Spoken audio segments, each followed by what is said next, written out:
Hello everyone. Be starting up here very, very soon.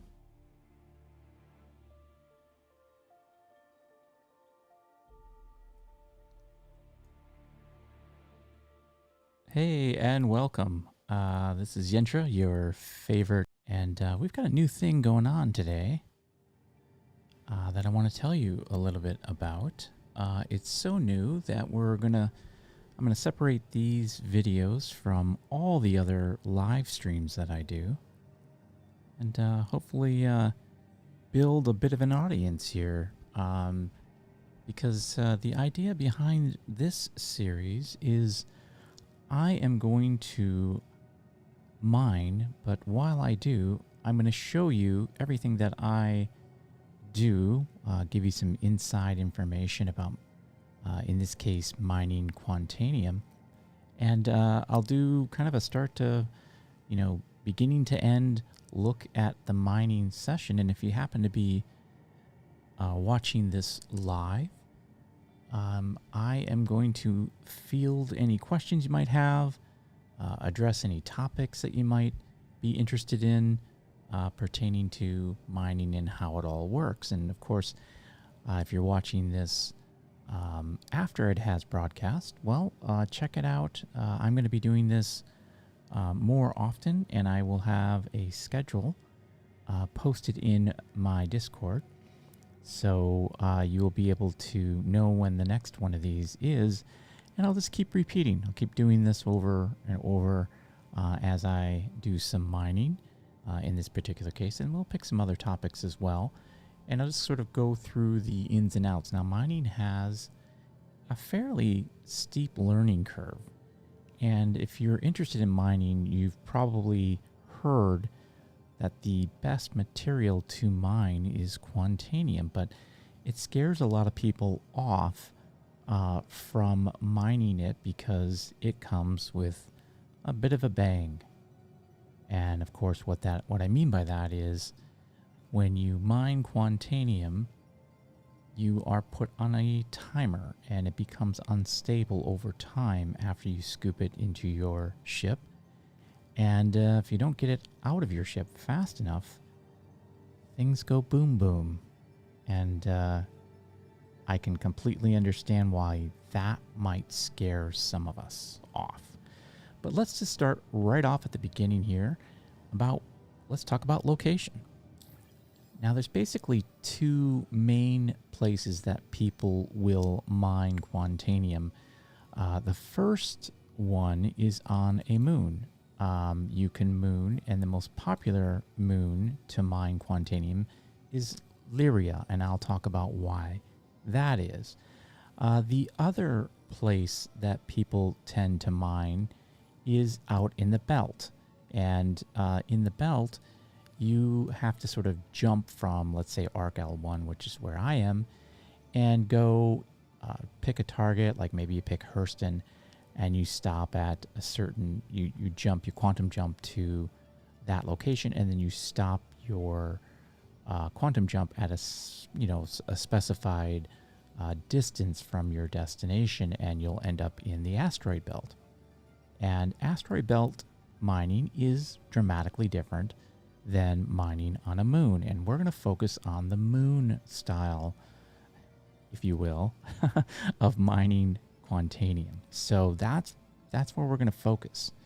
And no matter where you mine, you have to end up back at a refinery. And if you're going to mine Quantanium, you're going to want to know where is the nearest refinery for me to be able to bring back the Quantanium, the raw Quantanium that I have, and get it refined. And it looks like we have a guest here. I'm just gonna pop out of here. Yeah, there's a guy right there. He just came right up to me and looking right at me. Yep. Listen. Okay, so I'm gonna jump into a med bed here real quick. Well, you know what? Yeah, I'm gonna do that real quick if you don't mind. So when you're trying to pick a location of where you're gonna mine, you really have to know where you're going to get it refined. And in this case, Arc L1 is the place to be. I think it was room 4. I may have remembered that incorrectly, but just want to top off here. Yeah, room 4, awesome. And I'll continue to kind of talk about what we need to do. So mining can take a while. So tip number 1 is be prepared to be out there for a while. If you're not topped off and you're not hydrated, fully hydrated and fed, do what I'm doing, jump into a med bed. You also might want to set your spawn point to the refinery that you happen to be at. And the reason for that is mining Quantanium comes, as I said before, with a little bit of a risk. So we want to make sure that if we do die, we're not sent way off to, Microtech, and we're mining over here on the other side of the map.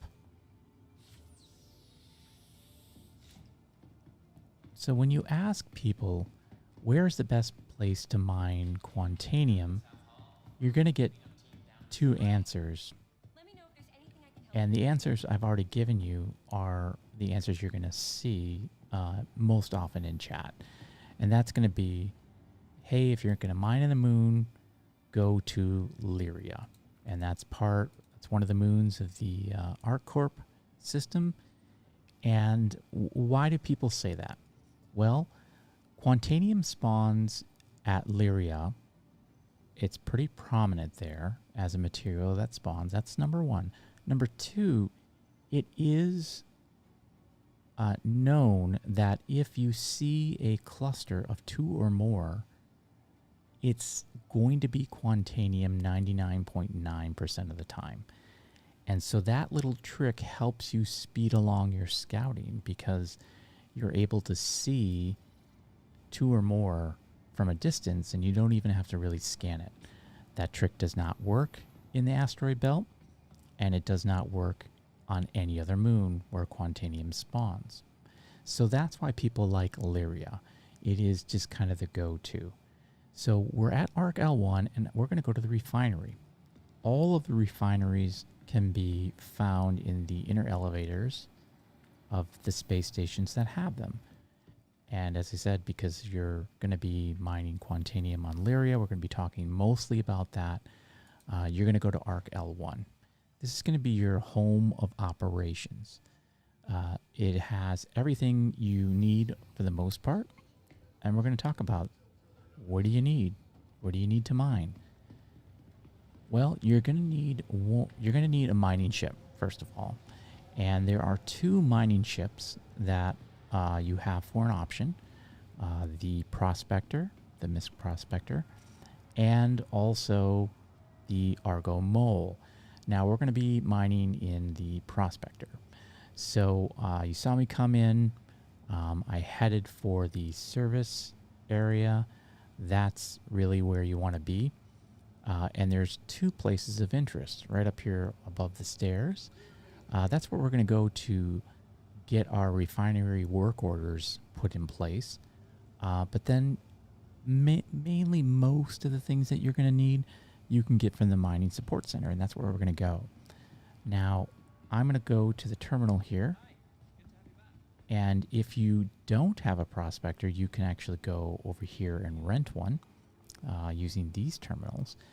And if you do rent a prospector, you're not going to be able to customize the prospector. So this next part isn't going to be very interesting to you because you're not going to be able to do it. Once you own a prospector, you can customize it. And there's a couple of things that you want to know about. So let me just set my location here so that when I purchase something, it'll actually go where I want it to. We're going to go into utility because everything from mining is under the utility category. And we'll just start here actually with mining laser heads. This is kind of a right away, just a lot of information is thrown out there. There's basically 2 mining lasers for the prospector and for the mole that you would be interested in using. The two best ones are the Lancet MH, and it's going to either be MH1 or MH2. One is going to be for the prospector, and MH2 is going to be for the mole. So you can see here we don't have any mining lasers for the mole except for these two over here. They have a size 2, the Hofstad and the Klein. But let's look at the most popular mining laser is the Lancet, and it comes in an MH1 and MH2. I believe you can buy the MH2 at her L5. I could be completely wrong about that. Please look it up. That's not what we're going to cover today. The Lancet mining laser allows you to equip up to 3 modules. If you look at the laser head, you'll see there's kind of 3 points on each side, kind of like a triangle. So each of those is a hard point where you can attach a module. A module we'll talk about in just a bit. So why do people say get the Lancet? Well, they're either going to tell you to get the Helix or to get the Lancet. And here's how you can determine what's right for you, not just what somebody's telling you. The Lancet mining laser, and this will apply to the mole and the prospector all at the same time. The Lancet mining laser is going to be a mining laser that decreases the instability. It makes the rock more stable.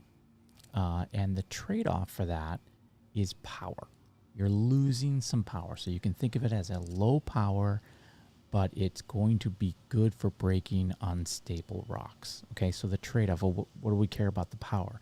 Well, the more powerful the laser is, the larger the rocks that can be broken by it, just on its own. Okay, now we can modify all of these things with modules and gadgets, and we'll talk about those in just a bit.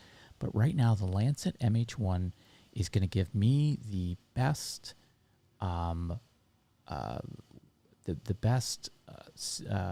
configuration, if you will, for breaking Quantanium rocks, because Quantanium rocks are highly unstable. And so the Lancet is I'm going to take that trade-off in the prospector. I'm going to say I'm not going to be able to break larger rocks in the prospector if I just have my Lancet. Now, if I had the Helix, the opposite would be true. The Helix is the most powerful laser, but it comes at a cost. You can break the larger rocks, but it makes them even more unstable than they originally are. So you're putting all this power into the rock, and you're going to make it even more unstable by using more power. So we get around that by taking the Lancet and adding some components or some gadgets, and you can get around the Helix shortcomings by adding the equivalent modules and gadgets. So I already have a Lancet on my prospector, and let me just pop out here real quick and we'll go to the ship loadout. And I actually have 2 prospectors. I got to keep them straight because one is a loaner. This is the main one that I use, and I can show you kind of what I've upgraded. The first thing that I would highly recommend upgrading would be the quantum drive. Get something that's faster than what the stock quantum drive is, because again, with Quantanium, you have a certain amount of time where you're going to have to very quickly get back to the refinery. And if you give yourself a little bit more of a chance of not blowing up by having something that's a little faster, the quantum drive. So that's the number one. The other upgrades are nice to haves. That would be the first money I would spend on a new prospector, apart from the laser, which is of course required. We can find the laser in the utility, and you'll see I already have a Lancet MH1 mining laser, and these sub item slots I have 3 now. By default, the mining laser that comes with the prospector is this one, the Arbor MH1, And that only has one slot. If I equip that, you'll see, I'm sorry, I can't equip that. But that is the default. That's on my other prospector. So that would only come with one slot.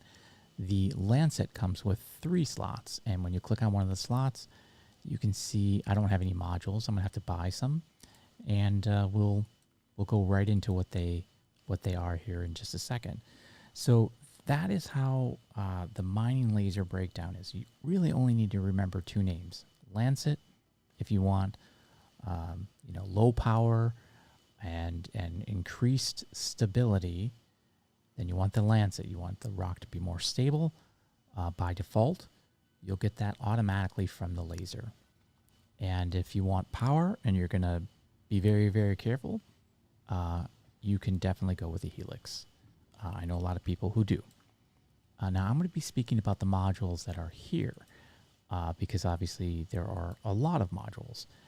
So again, I'm going to go into utility, even though they're right below me here, and I'm going to go right into mining modules.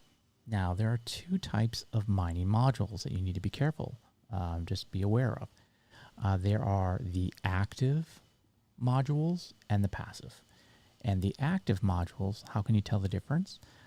Just click on any of the modules and you'll see in parentheses, this is an active module. I'll go down to one that I know is a passive, and you'll see in parentheses passive. Well, what does that mean? Well, what that means is that if I have this Focus 2 module, it's passive, I put it in one of the 3 slots and I don't have to do anything. It's going to give me its benefits without me having to turn it on. And the opposite is true for the active. The active modules are kind of a use at, as needed.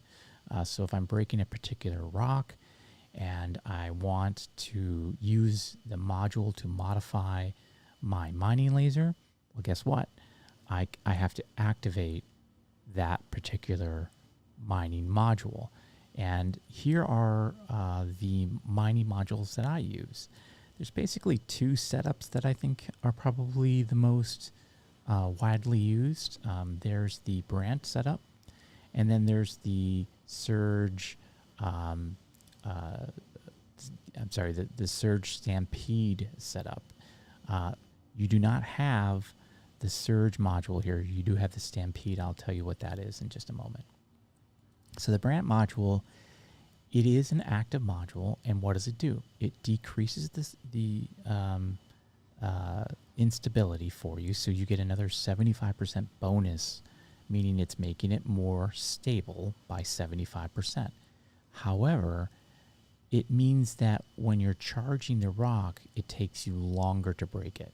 So you lose 25% speed, the rate. And then it also heats up that rock a little bit faster. So it's a minimal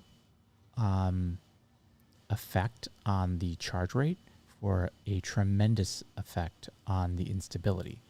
Now, it is active, and all active modules have a limited number of uses.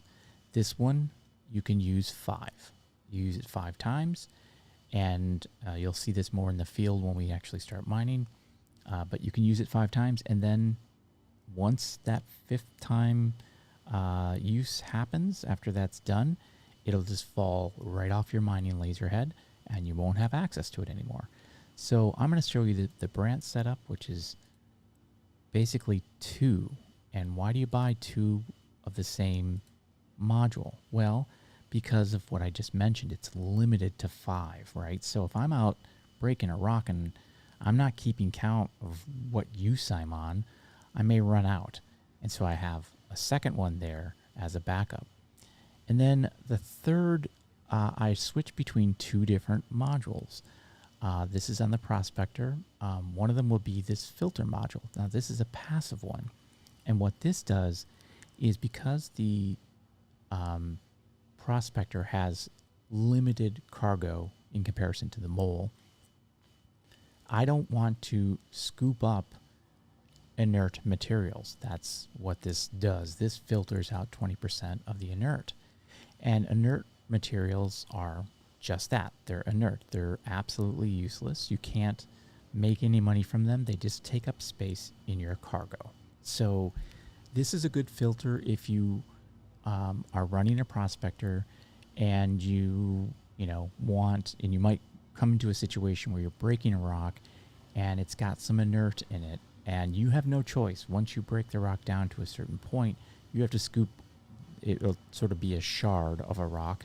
You have to import or scoop up all of it. You can't say, well, I see there's 20% Quantanium, I'll just take that and leave the 80% inert.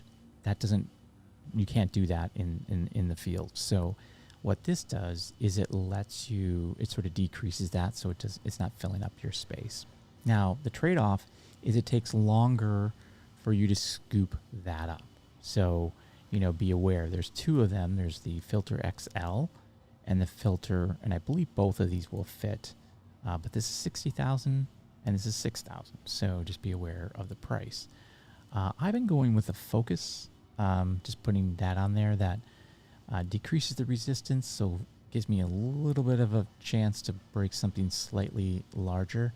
And it only costs me 5% in instability, and I've got plenty with the mining laser and with that module that I can activate at any time. So I'm going to buy one of these. And that would be the branch setup. Now, what goes in that third slot could be either a focus module. You could even put a third branch. I've seen people do that. Another popular module is here, and it's the Stampede. And what the Stampede does is it allows you to, you'll see when we start to break the rock, it'll get into this green zone. And the green zone has to fill up. And if you activate the Stampede, it will charge, it'll fill up that green progress bar a lot faster. It's going to pump some energy right in there. Now the risk, of course, is if you happen to go to the overcharge, the red zone, it's going to pump up some energy in there too. It's not going to just do it for the green zone. So it is dangerous in that regard. If you activate it while you're in the red zone, things go boom faster. So if you're new, I would say stay away from the Stampede. The module setup that I have, the worst that's going to happen is it's going to take you a little bit longer to break a rock. That's a very safe trade-off. So if you're new to mining, and I think you might be if you're watching this video, stick with the brands. I'll show you exactly how to work those. And you might consider this module right here, which is the lifeline. And that is if you go in the red zone by accident, you can activate this and it's going to help you survive. It'll take down your shatter damage. It'll decrease all your charge rates. It will decrease your, it does cost you a little heat, which is really basically nothing. Nothing that you really would care about. And it'll do it for 20 seconds. So if you're in the red zone and you're going to blow up, you can activate this lifeline real quick. I'm a little bit beyond needing a lifeline, so I am not going to get that one. The other module, which is not here, I mentioned that there's the Stampede and the Surge. And the Surge will just put an instant amount of power right into the rock. So if you're trying to break a larger rock and you have no energy in the rock, it'll just instantly put you at, 60%, 70%, somewhere around there. And then you can use that to get into the green zone. So there's what people call, the Surge Stampede. You might hear that, people referencing that. And that's because they use the Surge once. They figure out where they need to be in terms of the initial energy level. Then they hit the Surge again. And then they hit the Stampede while they're in the green zone, and they can break a rock really, really quickly. They can also blow up really quickly too. So let's go back to the loadout. And let's select my prospector. And again, if you have a rented prospector, unfortunately, you're not going to be able to follow along with this. So you can see now these are empty, but I have 2 brands. I'll put those in, and then I have the Focus 2 module, which I'm going to put in the 3rd slot. And I'm going to turn the volume down. He keeps coming over and asking me if I found everything that I need. The NPC's talking over me. So this is my typical setup. I'm going to save it. And with that, I'm good to go. Now, one thing to mention. If and when you need to claim your prospector, because you're in another station, or if you ever claim your prospector, your mining laser will stay. So if you upgrade your mining laser, it's going to stay there just like all of the other upgrades that you do on other ships. The mining laser will stay. However, you will lose all of the modules that you have. Now, we didn't talk about gadgets. There are only four or five gadgets available right now, and they are essentially a way to modify the properties of your laser, just like the gadgets, but they have a huge advantage.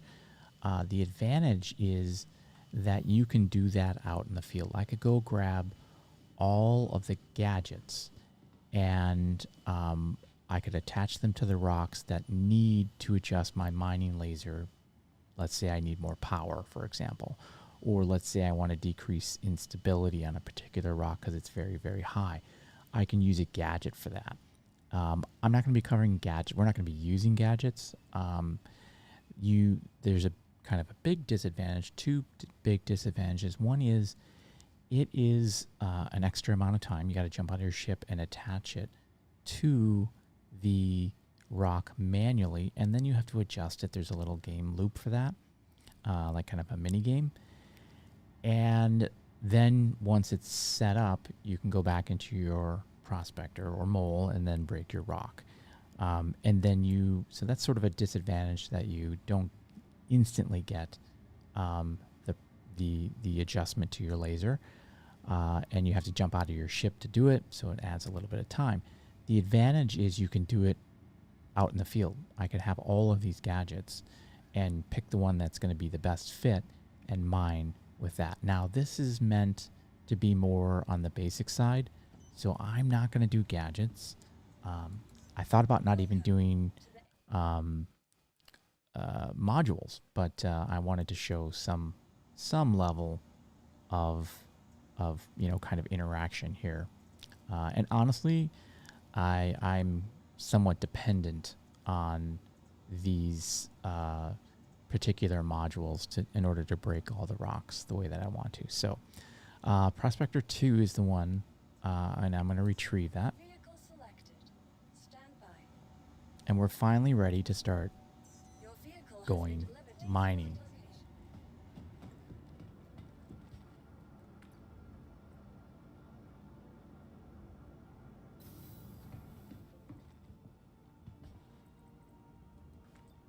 So let's bring out the prospector and head to Lyria.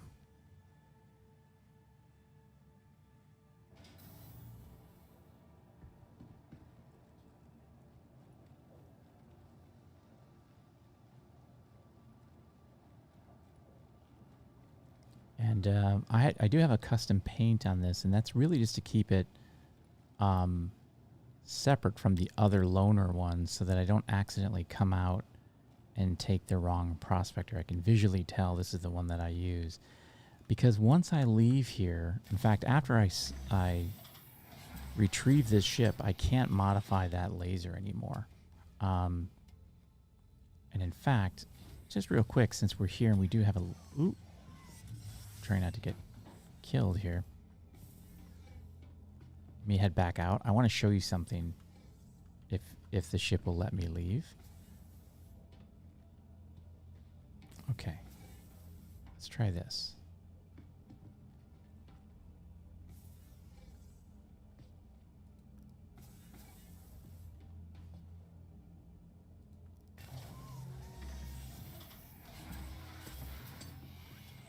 I just want to show you the mining laser itself is right in front of those modules that we just bought.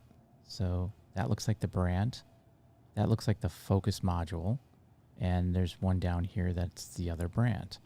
So it's attached those things, and they will drop off once they've been used or consumed. They're called consumables, and there's the mining laser. This is the lancet. And we're going to put this to use. So I threw a lot of information at you, and if you're still watching, awesome.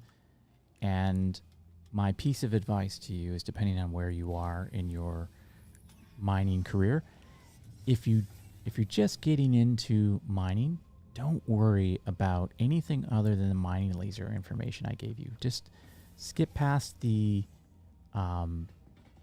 modules. You know, if you don't want to remember all of that information, that's fine too. Just go out and start mining, get practice mining. And in fact, don't even have to mine Quantanium. But I'm going to be, you know, kind of the purpose of this is to get you comfortable seeing somebody break Quantanium. And hopefully that will be enough to kind of put your mind at ease that this is not rocket science. You can do this. Like, with a little bit of practice, you can do this very, very quick, very effectively. So I'm in the prospector, and I've heard people complain about the, you know, prospector and how it flies. I don't know if I agree that it's a difficult ship to fly. Yeah, you're not going to be, you know, doing any PvE or PvP in here, but that's not what this thing was designed to do. So we're going to set a course to Lyria.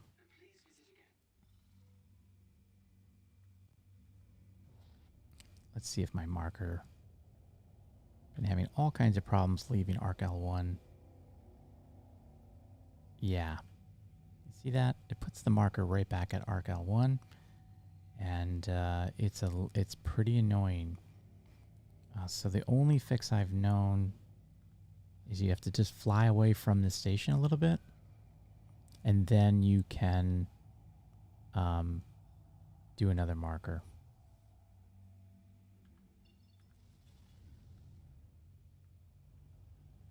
So let's give that one more go.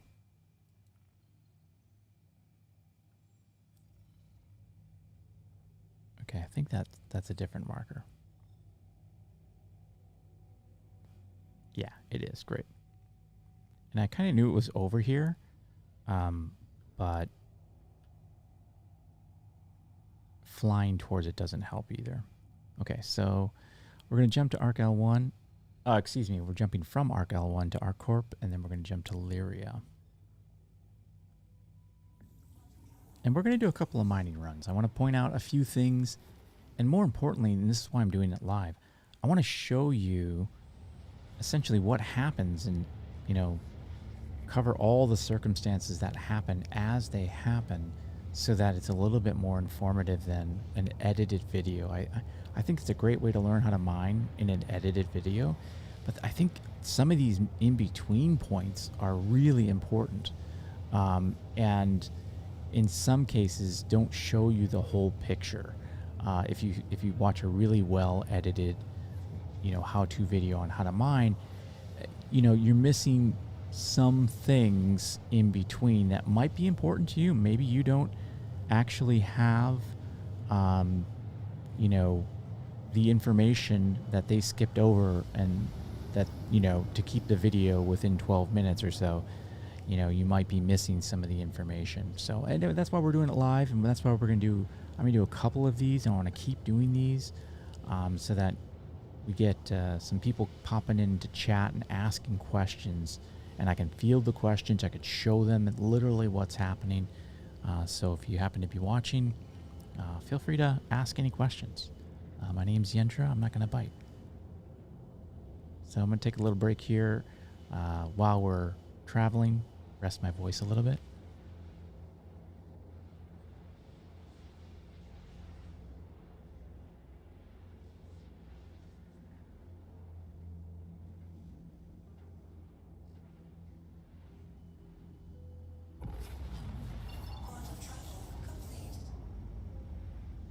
Okay, so now we're going to head to Lyria.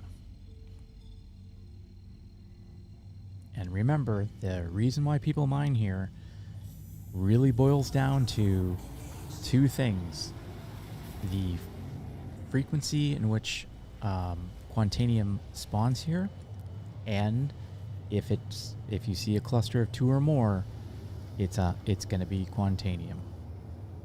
So that will help us in our search.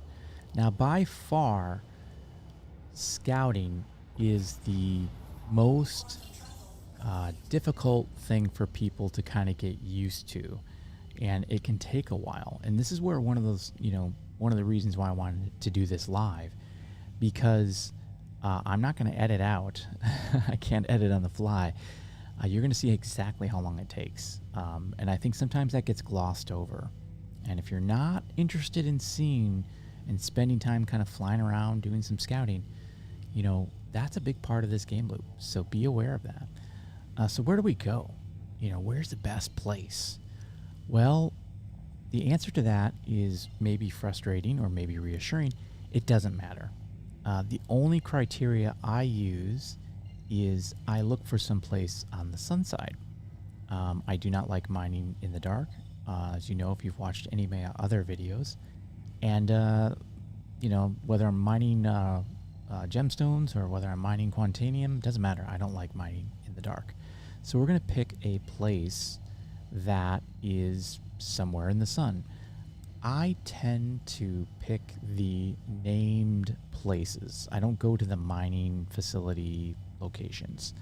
That's just kind of the way I tend to go, but I have been doing basically wherever makes sense from a sun side.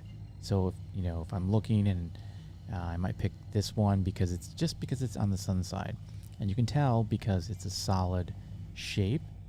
These dashed ones are on the other side of the moon. So just pick one. It doesn't really matter, but kind of remember where you went, because if you have to jump, maybe there's not a lot of Quantanium there, then you can jump somewhere else and you don't want to go back to the same location.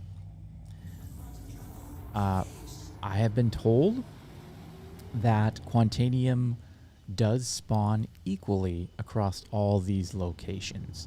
So, I haven't proved that out through testing. Maybe that's something we might do in our testing series. So if somebody thinks the pit is the best location and they keep going there, great. That's awesome. So I'm going to bring us nearby now. Just like any other type of mining activity, when you're mining on the moon, you are a little bit more at risk, because chances are people are going to jump to a location too. And so you do not want to be anywhere near wherever you've decided to jump down to. I just did that to get us closer to the surface. And then I'm just going to pick a spot or pick a direction and just kind of head in that general direction. I'm going to head kind of straight down. And this is sort of tip number 2, I guess. Be very careful when you decide to go into and to head down to the surface of this particular moon or any of the moons. If you're not aware, you can crash pretty easily. People are used to having a lot of time to slow their ship down. I'm about 8,000, 7,000 meters away, and I'm kind of slowing down already. And that's because the prospector, and this is doubly so for the mole. So be very, very careful if you're flying a mole. It takes a long time to slow down, and you do not want to crash coming in here. I've been on mining missions with a whole group of people, and it happens a lot more than you realize, even by people who are, kind of the experts. They kind of come in here hot, and then they forget that they're in a mole, and then they start crashing. So I'm going to head south, I think. So now this is the time where we're going to talk about scouting. And I'm going to get a little bit away from the mining station that we just jumped down to before we do some scouting. But I'm already looking for kind of the gray area, and I like to mine there. And I also like the flats. That's kind of tends to be where you're going to find Quantanium. Not in the mountains, although you can. More than likely, you're going to find them at, kind of in the flats here. So there's basically two methods that people teach on how to scout, and I'll show you both. The first is you do what I just did, and you let out you set your scanner to 360 degrees. That can be adjusted by using the apostrophe and the period keys. By default, I've got them remapped to my mouse keys, to some secondary mouse keys, so I can quickly, you can see the number on the left, it's getting smaller. That's 2 degrees. So the narrower the narrower the scan, the further it will go. So when you go back to 360, it's the shortest distance, but it covers completely around your ship. And so one technique is you go as wide as you can, and then you go as narrow as you can, down to 2 degrees, and then you target a box and do another ping. And remember I said that Quantanium comes in batches? Well, we just found some Quantanium. You saw the 2 stars appear. That's pretty rare. So I'm just going to go and do another ping. We'll find that. We're going to go see if that's worth mining. That would be awesome. So this is what you do. You'd kind of go around. Now, normally, I don't get that lucky doing this method. So that's a single. And again, if I come back here, I can do another scan, and I should see 2. And you see 2 flashing. So 2 or more I would be interested in. So you would just actually check these rocks out, and you would head towards one if you find 2 or more. And if you don't, you would just move on to another area and repeat the same steps that I just did. Now, I got very lucky. This is going to be Quantanium up here, but I don't normally get that lucky, and I don't know anyone who does. So just be aware of that. Like, you're not going to, that was, I think, literally the first one that I actually did. Now you see both of those, they came in a little different in time. So this may be a trick. This may not be Quantanium, because they just happen to look like a cluster. So we're going to check them out. I don't think they are. And in fact, I can tell this is not Quantanium. So I'm going to go ahead and check this other rock real quick. And when I do that, I'll show you kind of my technique. And we're going to also just check that other one, because that's a single. Now, if it was Quantanium, I would expect those rocks to be right next to one another. They would be, kind of side by side. And so now let's talk about how do you tell what a rock is composed of, and that's scanning. So in the prospector, you can go into mining mode by hitting M, and you just have to get near the rock and it will automatically scan. I tend to do the other method, which is hit V as in Victor, and your scanner will come up. And this is the way I typically do it. And the reason why is I don't like waiting for that animation for the mining mode. I just would rather just scan. And let's talk a little bit about scanning. So on the left, some very important initial information will be on your left side. Mass, that's the main number that people will ask when you're describing a rock to them. What is the mass? That's the first question. And this one is 6,118. And in a prospector with the lancet, that's outside of the range of something I can break. Okay, so I immediately know that this rock isn't something that I can break. If you're in a rented prospector, that number is 4,000 to 5,000 is your maximum. So this is way out of your league if you're in a rented prospector. So mass is the first thing, but let's say this was Quantanium. How would I know? Well, I get closer. With my scanner, I'm in scanning mode.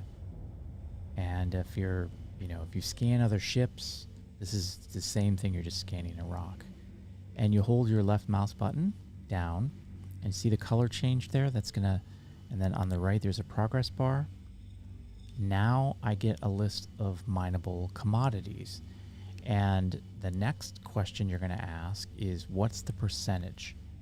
What is the percentage that makes it worth mining? And if you're doing Quantanium, just remember 20% or more. 20% or more of any mass is worth your time.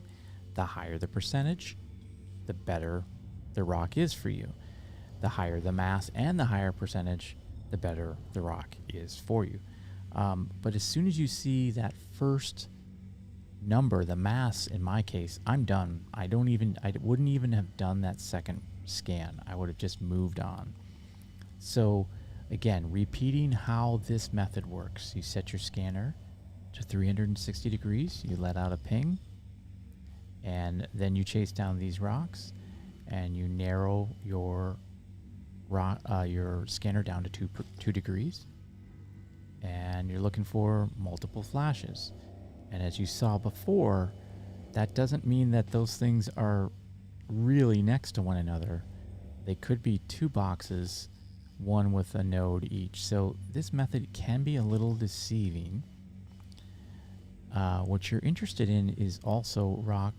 The distance matters as well. Let me talk a little bit about distance. If it's really close to me, it is going to be a smaller rock if that box just appears. The ones that are farther away from me are always going to be on the larger side. And you see, I'm trying to scan this 2% one, but it's 12 kilometers away, and that is too far for me to get some additional information. So if I want to know what that one is all about, I have to go to there. And that really is the second method, which is look for boxes that are 10, 11 away and head to them and just start scanning them. And when you get closer, they will start to turn into these little stars.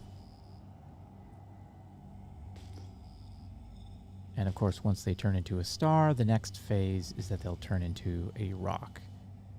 And you could ignore the boxes that show up, 5,000 or less. Those are going to be gemstones.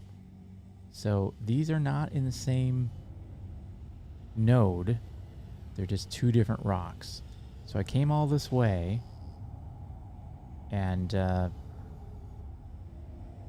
rock looked like it just up and disappeared, didn't it? So we're going to check this one. Now this is a single. That doesn't mean that it won't be Quantanium just because it's a single. So that's kind of tip number 3, or whatever number we're on with our tips. Check out these individual ones. If you've come all this way, make sure you check them out. Now, I can tell by the look of this rock that it is not Quantanium. It looks like an average rock. Once we find Quantanium, I'll point it out, and I'll point out how distinct it looks. But this just looks like a regular old rock, so I'm not going to scan it. So, tip number 17. If you can do a visual look of a rock while you're scouting, that you don't need to scan every rock. If you can visually see that it's not Quantanium, if you're going for Quantanium. So I'm just going to kind of head to these boxes, and we're going to look And I'm going to keep pinging as I'm going, keeping my speed somewhat moderate at this point, but I will pick up speed and fly fast if I'm not seeing a lot of boxes. Check your scanner, make sure that you're at about 179 degrees. Just like when we scan for gemstones or any other mining that I do, I tend to keep it at that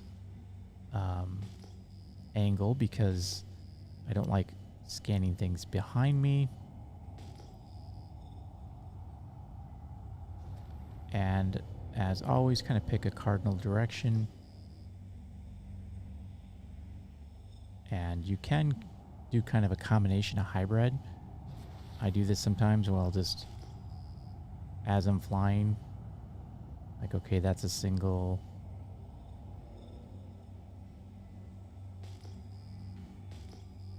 Let out a ping. Ooh, there's look like a bunch of stars all kind of hitting. So I want to kind of check that out.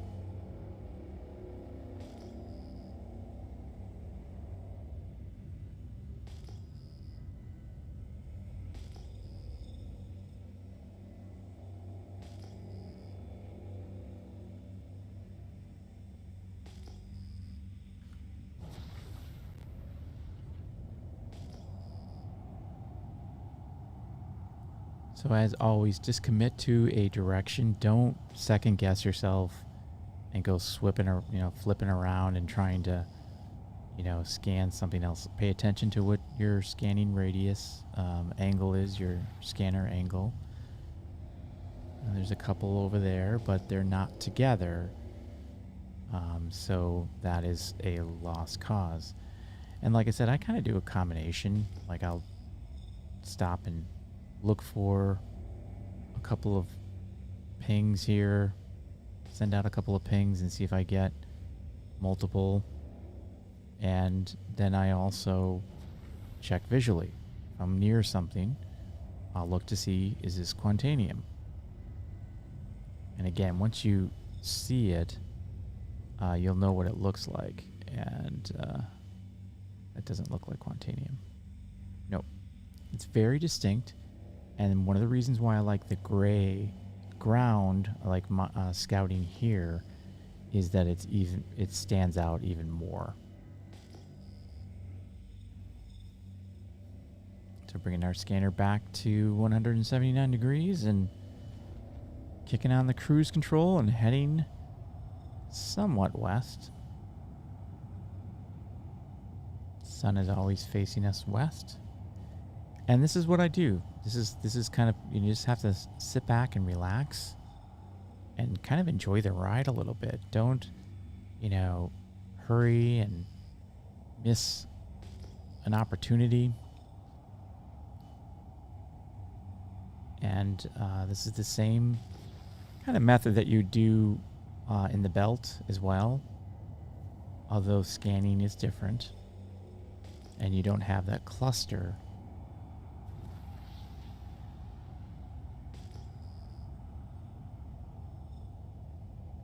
You're like, why am I ignoring all these rocks? Well, they're close and they're singles. So I'm not going to waste my time right away. I'm not desperate.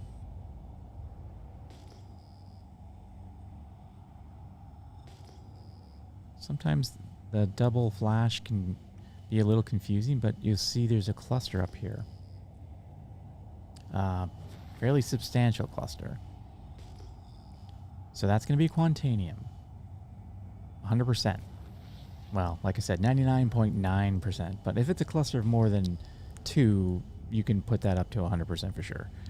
So I'm going to get into this angle, this pitch angle that I get to, so I can kind of take a dive look. Now, this is a massive cluster. What do I have? 4, 6, 8, 9 rocks. Which may sound awesome, but typically you're going to find maybe 2 good rocks in a 9 rock cluster. So let's get close and let's take a look at what a Quantanium rock looks like. And I'm going to spin around here. get the sun behind me so you get a really good look. Now you see that rock, the orange kind of veins, the very prominent orange. Some people call that yellow, depending on what color bias you are. That looks like orange to me. That is Quantanium. So all of these rocks will look something like that. So if you're flying by and you want to just do a visual check, if it looks like a regular rock, like something like that, skip it, and this will be Quantanium. So that I wanted to get around to the sun side so I could show you, but now we're going to do our scanning. And, you know, I might go into mining mode here and scan, but I kind of like to do, you know, since we're kind of showing how things work, I'm gonna go into scanning mode. And again, I'm interested in the first number, 3,000. Okay, I can break anything under 5, right? Quantanium, if you see that on the right, 36%. That's a good number. It's over 20%. Now, is this going to fill up my prospector? It's going to get close. It's going to get close. And for that, you can use a calculator that will calculate how big the rock has to be with what mass. But we have several other rocks to look at. So, presuming that things go well, we might have another rock that we can break here. Now, this is a 6,000 with a 38.7% Quantanium. Oh boy, that's a good rock. That's a really good rock. That would fill up your prospector, but I can't break it. I can't break it on my own. So now we have 2 decent rocks. We've only scanned 2. So let's scan the rest of these.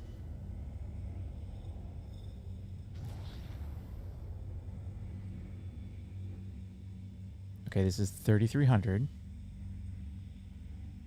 And Quantanium is 2%. You can see that's pretty small. You might not be able to see that. It's 2.18%. That is not a good rock. I wouldn't even bother breaking that. And I know a lot of people are like, why wouldn't you break that 2%? Well, because once you scoop Quantanium, you got to go. And 2% rock, to break that down, is going to take a lot of time. So same thing with this rock. It's 3,000, and it's 2.5%. Not worth it. Don't break those rocks. Trust me. You may be like, well, why not? Why just break it? Just don't. Don't break it. Don't waste your time.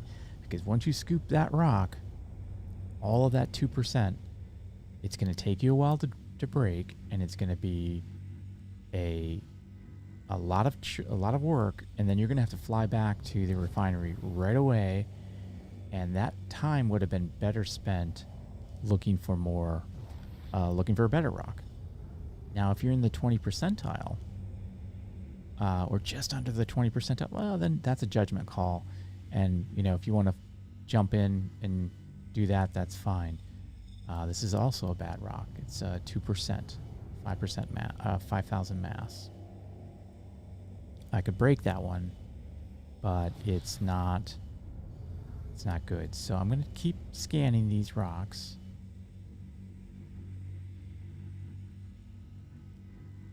That's 4%. I think we found the 2 good ones. It's 5,000. Oh, that's a 5,000. 28%. So for me, that's the best rock. It's the highest mass within my range, 5,000 thereabouts, and it's a 28%er, almost 29%. So now as I go over these again, their details should pop up faster. I don't have to actually do an scan.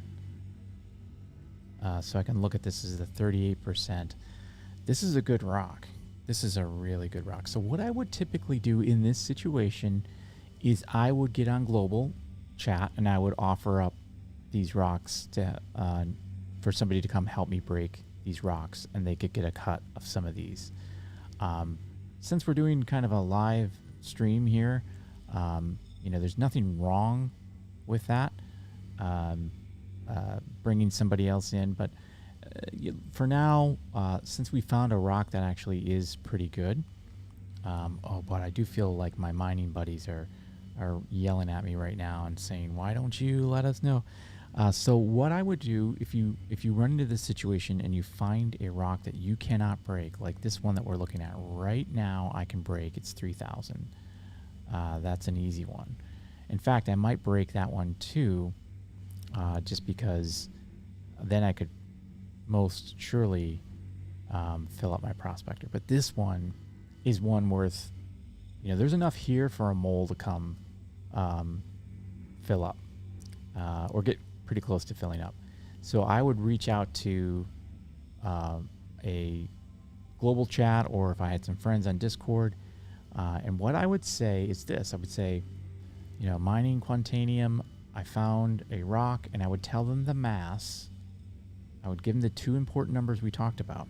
I would say 6,600, 38% Quantanium. And they're going to put that into a calculator and say, ooh, yeah, that's good. That's good. And then I would say, found a cluster, 3 good rocks, 3,200, 36% Quantanium. Ooh, okay. Now we're talking 3 rocks.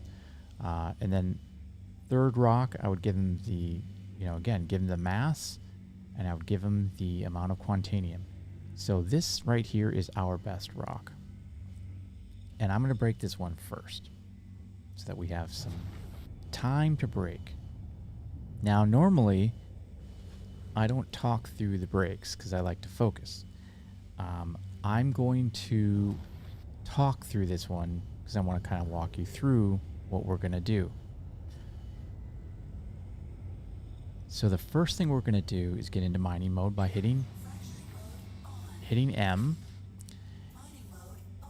And if you're new to mining, let's just show you what just popped up on the screen, what it all means. In the upper left corner, you'll see it tells me what mining laser I have, and it gives me the current range, and then below that it says effective range, and it says inefficient.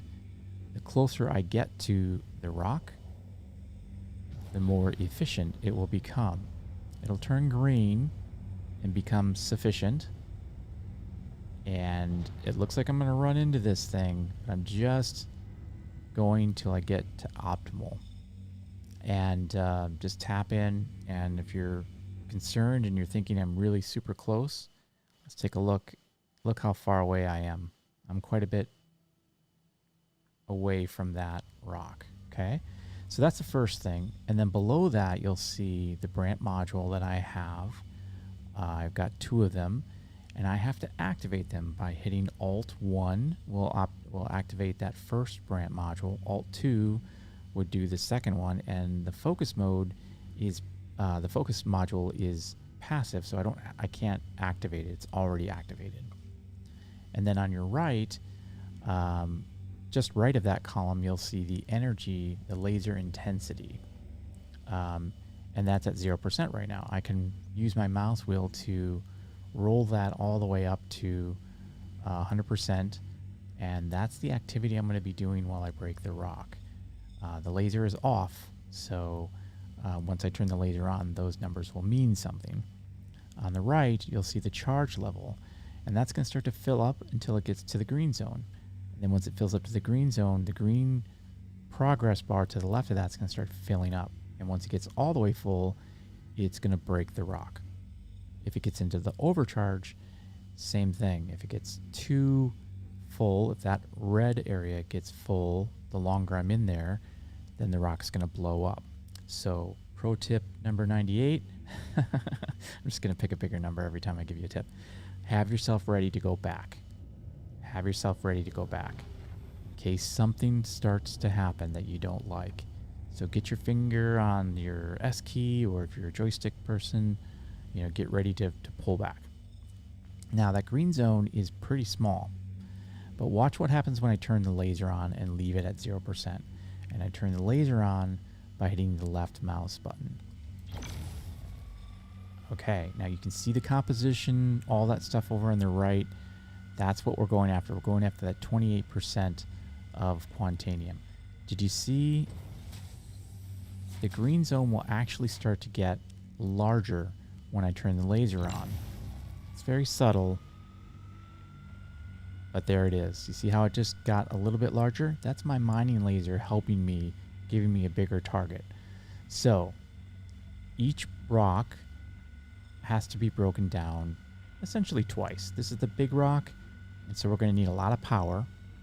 I'm going to have to give her all that she got. I'm going to go up to 100%. And you're going to see that charge level starting to creep up a little bit. This is kind of, you know, again, for this laser, it may just bubble down there for a while. So I'm going to move it a little bit and see if I can find a sweet spot. Because every rock kind of has a weak spot. And you see how I just found something? Now it's going up. So I'm going to leave it on this spot. Because now it's really going up. Now you want to kind of keep your mouse steady. And it's getting it's going up. It's great. That's awesome. And now it's kind of going down.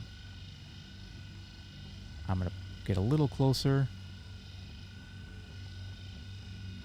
And now it's starting to get, you know, kind of just leaving my mouse here. You can move it around. And as you start to see these like hot points, you can point your laser on one of them, and that's kind of a weak area. But I'm just going to leave it here. I'm going to be patient. Now, as it approaches the green zone, as soon as it gets into the green zone, it's going to behave differently. It's going to try to go up really quickly into the red zone. So you just be prepared. Now, if this was climbing faster, really fast, I would start backing it off before it gets into the green zone. But if I back it off now, it's not going to make it to the green zone. So we're just going to leave this, let it kind of go. And as soon as it gets into the green zone, I'm going to start to mouse down. We're going to get there pretty quickly. Okay, so now I'm going to start mousing down a little bit, and it took me right out of the green zone. I was a little early. So now it's about halfway. We're going to take it down. Not too much. It can be a little difficult to see, but I'm just focusing on keeping it kind of in the center. Giving it a little more power. It's going to react to my power that I put in a little late. And so I lost it. Now I'm going to bring it back into the green zone and keep it full power for a little bit. Now, if I get into trouble, I can turn the laser off, or I can pull it away from the rock. Both work just fine. If you turn the laser off, it will put it back down to 0%. And eventually it's going to get hot. So you really can't leave it at 100%. As soon as I start to see it kind of dropping, this just takes a little feel. There. And you heard that power critical. I went into the red just as it was starting to break. But that's okay. That's going to happen. That's okay. So now that we've broken the rock down once, you'll see that this outline is an orange outline. Again, some people refer to that as yellow. I guess that kind of does look like yellow to me too. That means it needs to be broken down again before I can scoop it up. So once I start scooping Quantanium, well, I have to go. So you don't want to start scooping until you've done your second break. Now I can hover over each of these and see how much Quantanium is in each of the shards. And one trick is just look at the green zone. If it's really big, it probably doesn't have any Quantanium in it at all. This one doesn't have any Quantanium in it at all. And just go through, and this one's going to have Quantanium. It has 61%. So we're going to break all of the rocks that have Quantanium in them, no matter what the percentage is. Even single digits at this point, you'd still probably want to break down. So I'm just checking these things over. Looks like we've got a couple. See, that's a 4 and, you know, not a great shard there, but we're going to break this one too. So now I'm going to break this. Now I don't have to go all the way to optimal when I'm doing the second break, because I don't need as much energy. So I'm going to leave it at sufficient, and I'll bring it up to about 20% and see how it reacts. And there isn't that much Quantanium in here, so this will be easier to break than the other ones that have more Quantanium. So I'm starting easy. And now I'm just going to bring up the power. It doesn't look like it's going fast enough for me. That's a pretty big green zone, so now I'm going to start bringing it back down. And as soon as it pops in there, yeah, cut my power in about half. Take it to about half of whatever it took to get into the green zone. And since this isn't that much Quantanium, it's a pretty stable rock, so we're just going to, you know, bring the power up and bring it down as needed.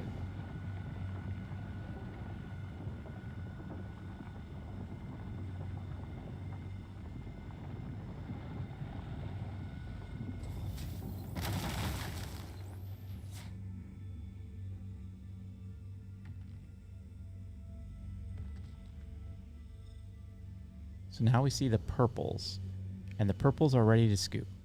So, you know, you can go through and kind of look at all of these if you want. I just ignore. I'm ready to crack the next rock because I can't get the Quantanium out of this one until I give it its second break. So to speed things along, I just kind of look for, and I'm not going to break the ones that don't have any Quantanium in them.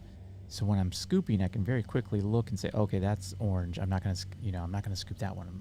I'm just going to look for the purples and the purple outline ones, and I'm going to look to see if they're worth scooping. So I'm going to break these, and I'll kind of shut up and let you look at the process a little bit as I do this.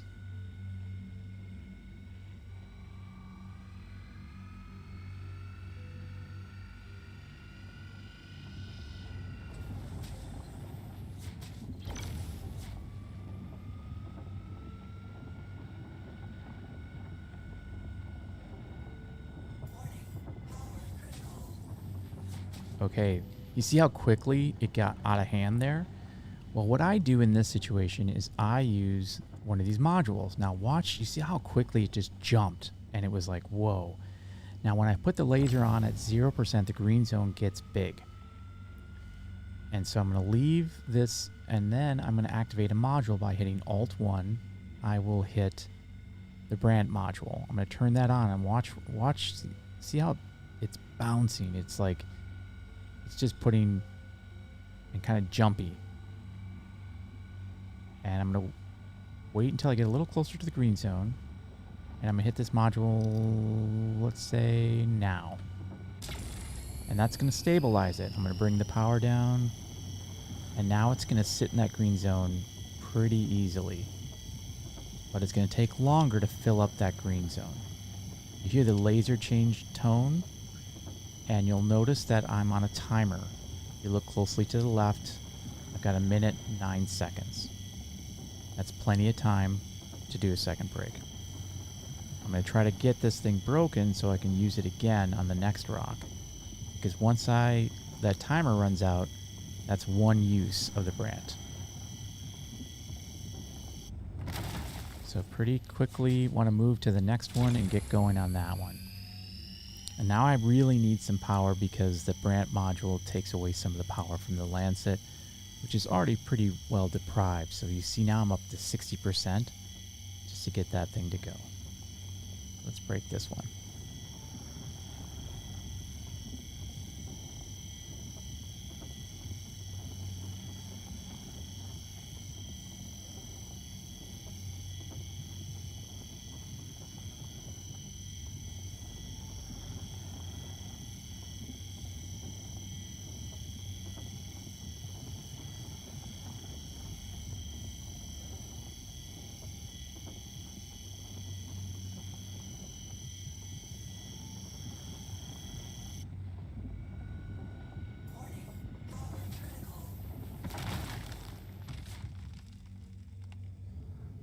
you saw my timer just went right out at the most inopportune time, and it popped up into the red because that module went away and instability went back up and my power came back to me in the laser. So that's why that all happened all at once. So you do kind of have to kind of pay attention to that timer if you're using a module, which again, if you're new to mining and it sounds way too complicated, just don't use the modules and just practice breaking without them. Might be a little bit harder, but the Lancet will help you just by passively making that a little less unstable. So remember, if I start scooping now, I have to go back to the refinery. So I'm going to double check my work. I'm going to go back through the rocks. Now I know this has no Quantanium, but it would need to be broken down again if it did. And that's purple. That needs to be broken down again, but it has no Quantanium. That's purple. That's going to be purple. Purple, purple, purple, purple, purple. Just looking through, looking for the orange or yellow outlines to see if there's any other second breaks that I need to do. And there are none. So this is ready to scoop. That's going to be purple. That's the other rock. And we're not going to break that one down because it only has 4%. But there is another rock over here that we can break down that's 3,000, and it had a fairly decent percentage of Quantanium. So you notice, see how quickly it just scans for me? That's an 8,000 mass. That's that great 8,000 that we're going to have to leave. Now I can break this one. And so I'm just going to repeat the same steps that you just saw. It's 3,000 something. Oh wait, this is a 6,000 mass. Where's the 3,000 one that we saw? I thought that was right here. Yeah. Yeah, so this one is going to be a bit easier. Now, the smaller the rock, check that instability. If it's too high, that's 7 instability. This is going to be a little trickier to break. Again, check that green zone out. Look at that green zone. Now, here's another tip. If you move that off to the shade, you can see the green zone a little bit better, and that's really important. So I know I'm going to need some power here. I don't have my Brant. I'm not going to use it on the first break if I can avoid it, but this is a small rock and I might need it because that green zone's pretty small. But with a little practice, you can get it to work just fine. And again, I don't want to activate the module because it's going to take power away from my laser. So the strategy here is just get it into the green zone.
Not bad. And again, I benefit by not having the power lost by using that module. Now you see, it was a smaller rock, so one of the shards actually is purple. And if this has Quantanium in it and you try to break it down, things go boom boom. So be very careful when you're trying to break a rock that it does not need to be broken down, or that it does need to be broken down and it's not a purple, because sometimes you get a purple on the first break. But these others, in fact, there's one right there. And I'm just going to check these to see if they have any Quantanium in them. They usually don't, but that is 100% shard of Quantanium you see on the right there. So I was wrong about that. So that's one we don't have to break down. That was a good break, and that's usually what you'll refer to as a good break when you see 100% Quantanium, because sometimes you'll get bits of Quantanium will be spread across all the rocks, and then that's no fun. That's no fun because you have to take some inert materials or some other materials that you don't want. So we're going to try to break this one. This is 82% Quantanium. It is yellow outline, so we can break this one down. So let's go ahead and do that.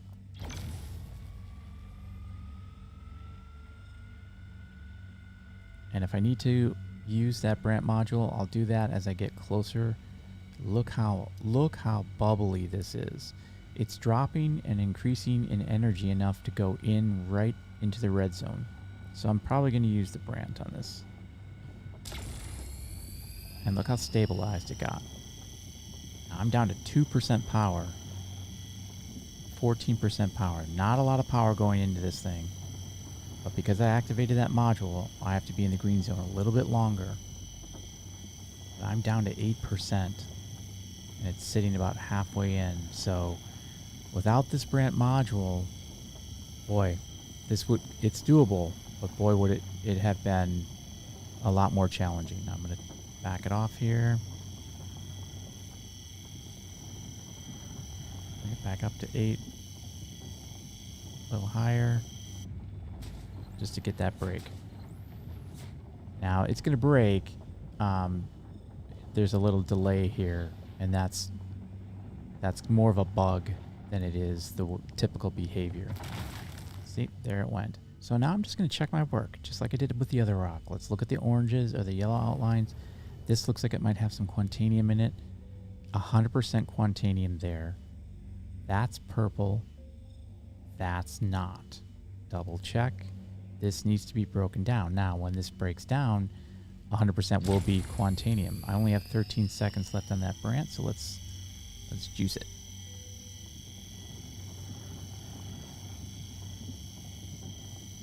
And I'm ready to reactivate that branch. Right away. I don't want it jumping on me. So now we're just going to have to sit. Find our sweet spot. Oof.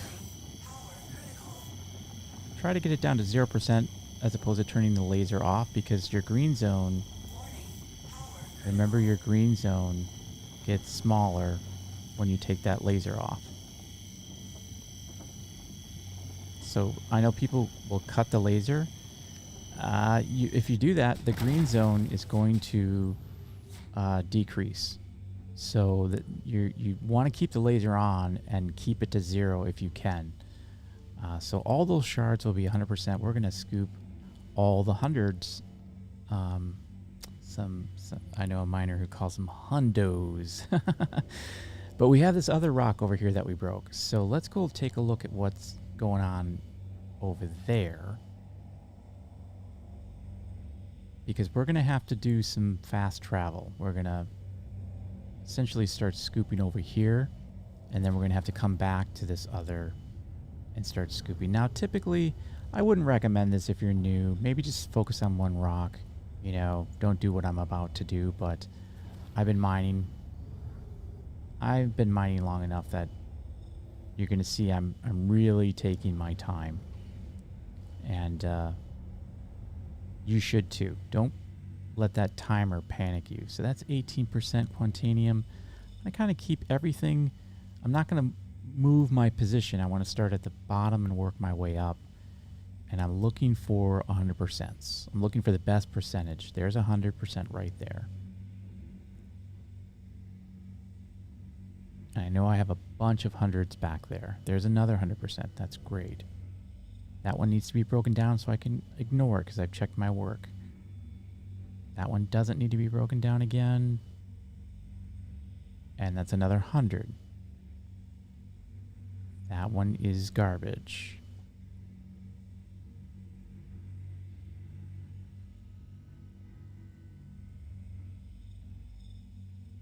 That one is also garbage.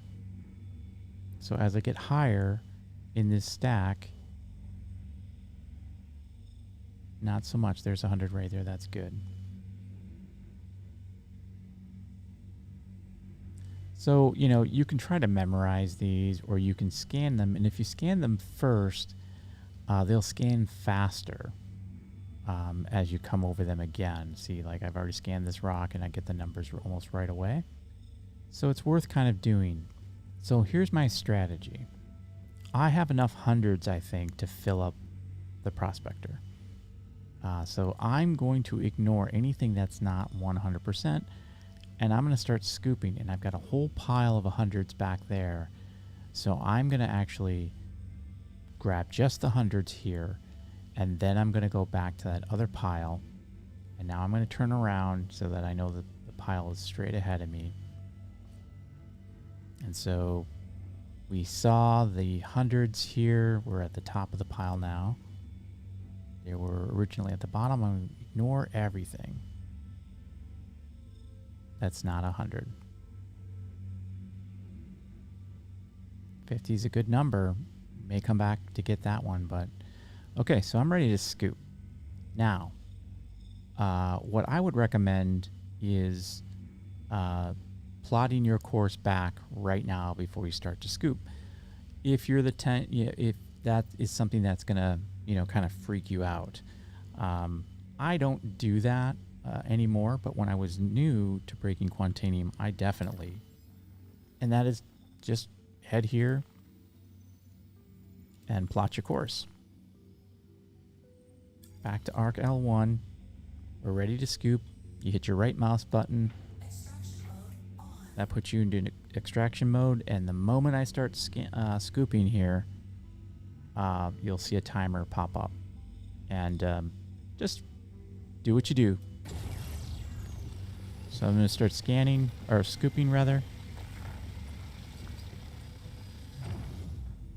And I'm not in a hurry. I'm going to take my time and make sure I scoop everything. I think there's that's an 18. I thought I saw 300s here. So I'm just going to check all the purples. And if you wait long enough, you'll have to rescan from scratch. So, but that's okay. We're going to take our time. Probably itching to go, but just hang out. It's not 100% Quantanium, so I'm going to skip it. Because I've got enough hundreds that I should have a pretty good amount. Now look over in the far right, you'll see my cargo. I got 32 SCUs to fill up. There's another 100.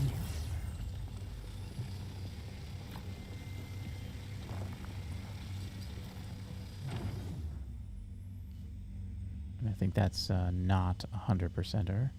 It isn't. I thought I saw one up here, but I guess that's not the case. And we're not going to look at any of the oranges or the yellow outlines. So now I'm just going to check my work because I don't want to, once I leave this pile, I think I may only come back if I'm not full. So it's looking like I've got all the hundreds. Oop, there's one right there. I just about missed it. So on the bottom right of my instrument, you'll see I have 13 minutes. That is plenty of time. Plenty of time. If you want to set a little, you know, kind of limiter to yourself, when you get to about, you know, 10 minutes or 8 minutes, you might think about leaving. So we're going to check this other pile here. We had a bunch of hundreds over here. It's a smaller rock though, but there were a bunch of hundreds over here.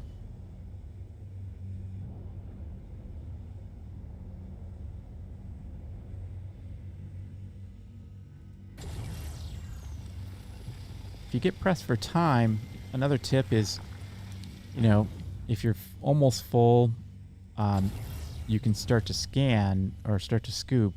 And now I know that's 99%.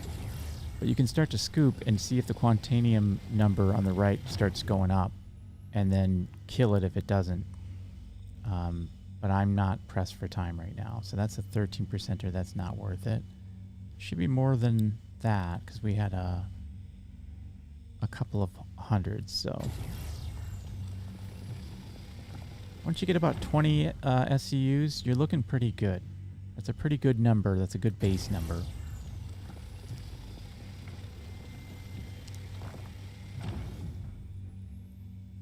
And again, I think all these are hundreds, but I'm going to wait for the scan. As you start to add more Quantanium, you'll notice the timer starts to go up. It'll start to stabilize as you add more. So now I'm at 12 minutes, almost 13 minutes. So I'm getting more time as I'm scooping, which is just kind of another reason why. And again, I'm checking that composition. It's in red, telling me that this is 100% Quantanium. And so our cargo is now full. So that's good. That means we get to bolt. I turn off mining mode, point to the sky, turn on cruise control, and kick it into high gear.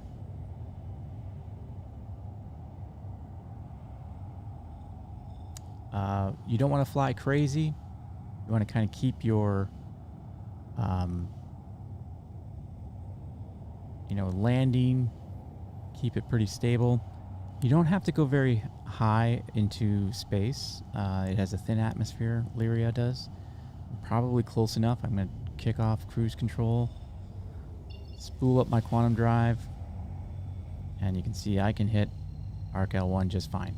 Now, some people will tell you, don't jump directly to Arc L1. You're new, just jump to Arc L1.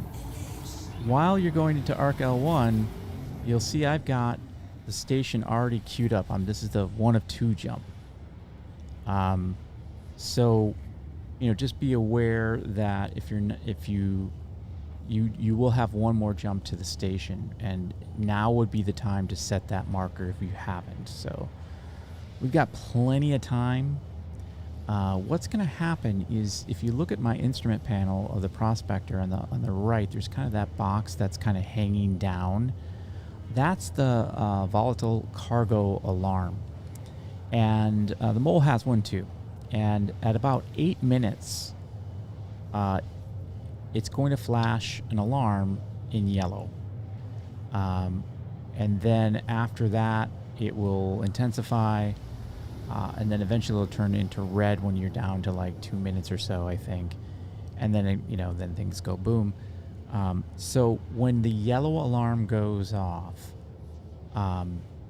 tip number 99, don't panic. You have plenty of time. If that's the kind of thing that, worries you and you think you're going to get panicked, just turn your sound off. Turn your sound off. Just go like this. And just ignore the sound and just do what you normally do. You know how to fly. You know how to land. Don't panic. Don't let that alarm scare you. I'm going to turn on my sound, though, because if it does come up, I want you to hear what it sounds like.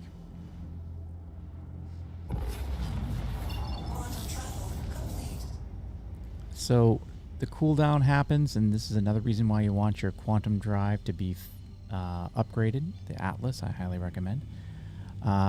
There's a bug. This happens a lot where you have to re-spool. So it's really super nice to have a quantum drive that spools up so quickly.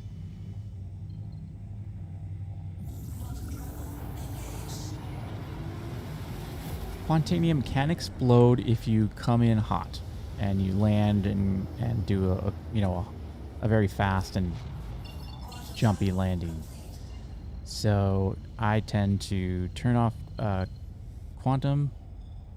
I usually don't use cruise control. I kind of bring it down to somewhere around 300, 400, somewhere in there.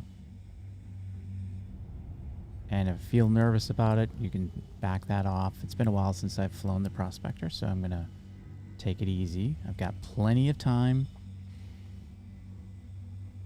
2 things, as you know, when you approach the space station, any station, you're going to get the armistice zone warning, and then you're going to get the contact ATC to land. And usually, I know a lot of people do the coasting technique where you just coast right now. that's fine. You know, bring it down if you're not used to flying that ship. If you're in a mole, I highly recommend taking it very, very slow, because it just does not slow down very easily. So I'm taking my time. My alarm isn't even going off, and I've got a keybind to contact ATC. We'll just sit here and see where they give us. Please proceed to assigned landing bay. I'll put my landing gear down. I'm ready to land. So now I can kind of speed over there.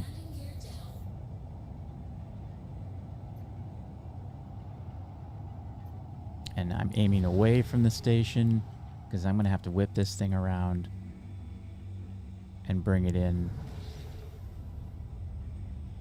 because they gave me a landing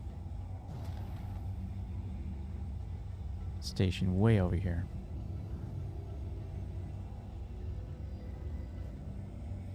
Just be careful you don't hit anything.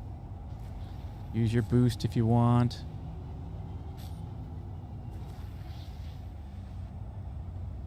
My landing gear's already down. I'm going to bring my throttle down. And again, I've got plenty of time. This is not when you want to panic, because there's really nothing to panic about. If my alarm goes off, I'm kind of anticipating that it will. I still have plenty of time. So bringing my speed way down. You don't want to come in hot and crash.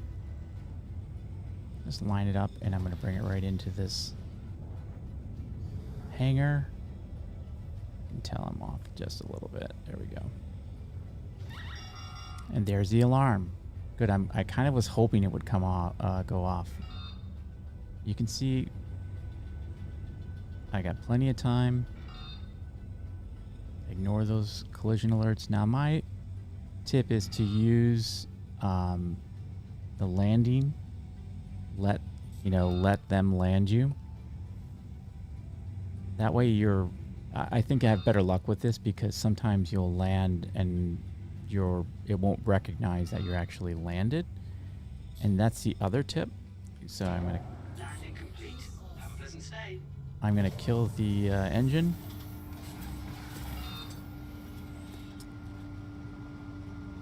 And I've already opened the exterior.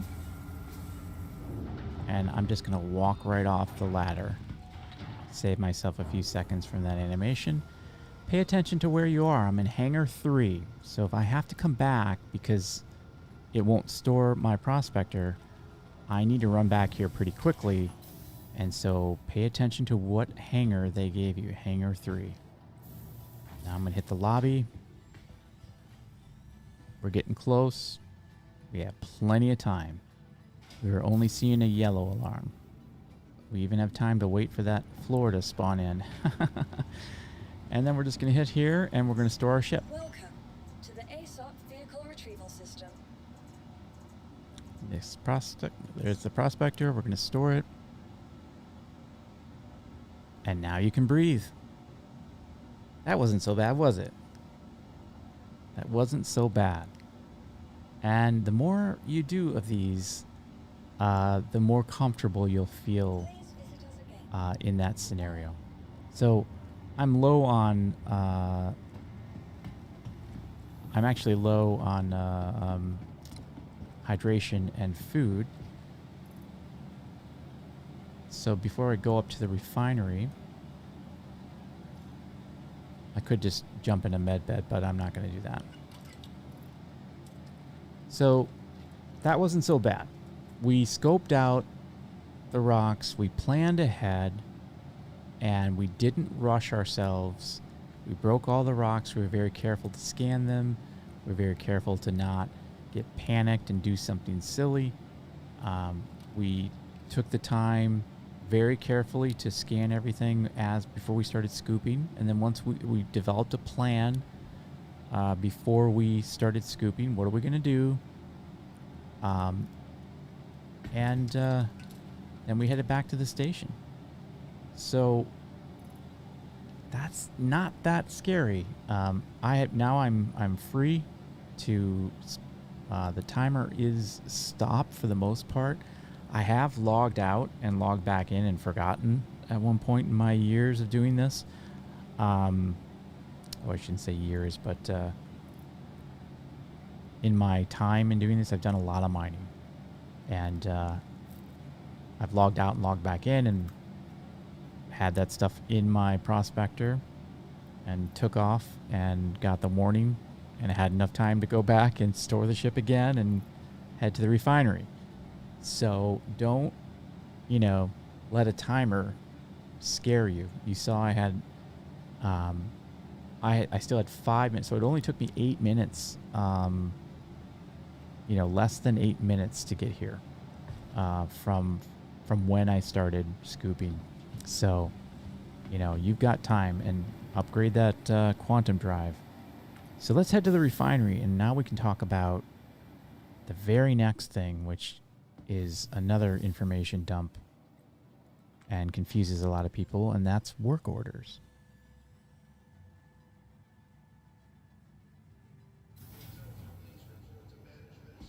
So we're going to head back to the refinery, depending on which elevator you come out of. You can't really miss that. And we're going to head to the service, follow the service sign. And this time, we're going to go up the steps. Always avoid the NPCs. We're going to go up the stairs and head into this refinery room. Now, if I wanted to sell... Okay, he's going to be talking to me, so I'm going to turn down the volume. Everything's fine, sir. So I'm going to turn him off. Now, if you wanted to sell the raw Quantanium, you could do that here. It will sell for 44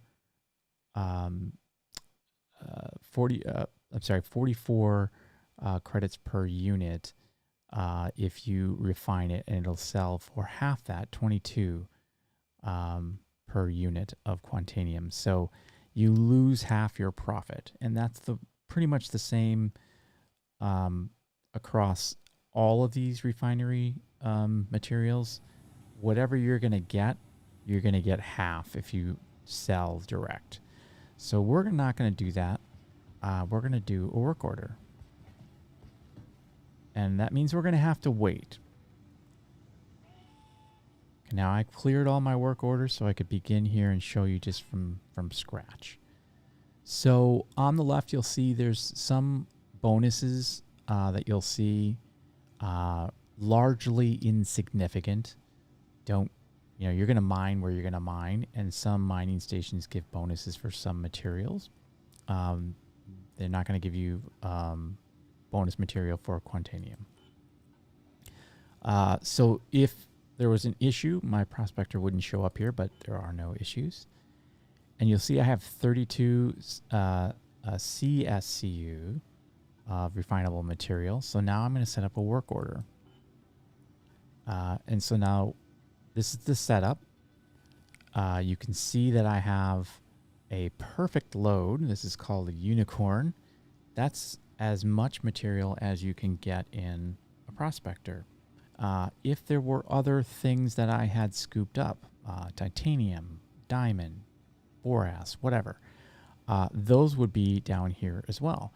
And I would choose whether or not I want to refine a material by clicking on this toggle. Now the method is above here. So what method do I choose? I'm going to give you the shortcut answer, and that's going to be that there's basically only two options you should consider. If you want the things that are going to be different between these different refinery methods are going to be time, cost, and yield. And let's just take a look at this one. This is the one I recommend. And if you see that I toggle refine Quantanium, I can get a quote. And I brought in 3,200. They're going to give me, some of it gets lost. This method loses the least amount. So this is the highest yield I can get. and it's going to cost me $6,400, but it's going to take a day and 18 hours. Okay. Well, what's the other one? Well, the other one is the same yield. Let's get a quote. The same yield as the Dynanex solvanation, but check out that cost. Whoa. But look at the time. So I get it faster. Instead of 1 day, 18 hours. I get it in 14 hours, 13 minutes. But it cost me $12,800. Now, if you're looking for a quick buck, do Fair Exchange. You're making a lot of money here. I'm going to tell you how much we're going to make here in just a second. But I'm going to choose Dynanex solvanation because I'm not really in a hurry. So I have a nice little calculator or bot that we use on my server, the Discord bot, and it's a custom one, and I track all my work orders. So I'm going to enter this one in, and it's going to be 3,200. I just put the the amount that I brought in, and then I do the yield, which is 3040 or 3,040. And then I do the cost, like how much is this going to cost me? I get a quote again, and it's 6,400. And remember I said 44, so you can take 44 times 3,040, and that's going to be what we get. Now, when I confirm this, it's going to accept the work order and start processing my work order.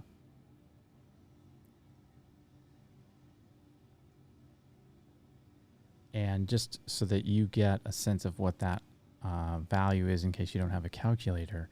So that's a perfect load. Okay, that is a perfect load. You're not going to get any more yield than that. And what does that mean? That means a full prospector is 267,520. So now you know. Now, if anyone tells you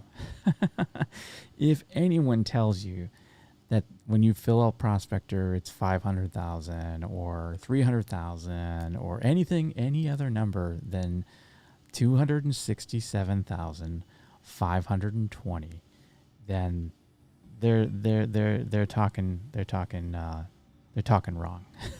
That is a perfect load of Quantanium. And again, now I have to wait for that refinery work order. Now, there's no limit to how many work orders you can have. You'll see I have 0 complete, 1 in progress. Again, if you're looking for quick money, you can stop a ongoing work order. You'll select the ship that you want to store it in, and you'll click stop and collect, and it's going to give you whatever it happens to have done by that time. And that yield, you can see that number's going up. You do need another ship to store your work order once it's completed, and you'll come in here and this will be done. It'll say that it's completed, and you'll choose the ship from your list of ships, and you will then say collect. And you don't need to worry about memorizing how much fits in which ship. It will give you a number of what's available in that ship, and the number will be that you want to put in that ship will be the total yield for that particular work order. In this case, it'll be 3,038. So you don't need to worry about that. However, you can't split a work order. It's all or nothing. So if you have multiple work orders, you're going to need a ship big enough to fill them all, or to carry all that material, or you're going to have to take a couple of trips, and any overage gets lost. So you're not going to choose to do that next work order. If you got 5 of them and it only fits 4, you're going to choose not to do that 5th one. Again, I'm going to turn him off. Or else you're going to lose that material. So just be aware of that. That was a long mining run. We've been going here for just about an hour and 15 minutes. Is that about right? Yeah. So I am now going to do another run because we got plenty of time. But this time I'm going to kind of back off on the explanation and just kind of show you, you know, how maybe quickly I can do another quick run. Because I like money, and when I want to make money, I choose to do mining. That's the, you know, if I'm kind of low on the credits, I will mine Quantanium, and on a good day, depending on how things go, if you think about it using a prospector, that took me over an hour, right, from start to finish, and I made 267,000. So roughly speaking, you know, every, you know, hour making $250,000, okay, you know, comfortably you could hit $1 million in about 4 hours. Now I did get very lucky. Oh, look at that, helmets. Oh, they're Horizon helmets. Horizon helmet. Not interested in that. Ooh, look at that. Helmets. What? That's the Hill Horror helmet? Are you serious? Somebody's pulling my leg here. Are you serious? That's a great helmet. I'm taking that. Thank you, whoever left the that's another one. Is this crazy? Somebody's just being super nice.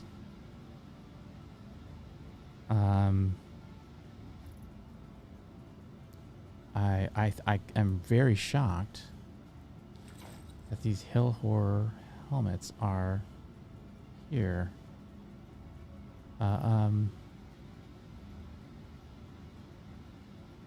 Oops, let's not do that all in caps.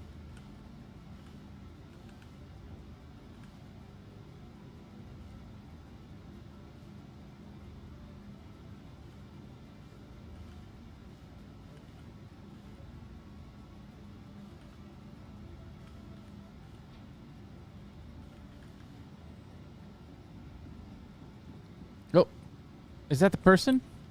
Are you the person putting the Hill Horror helmets? Is that the Hill Horror helmet?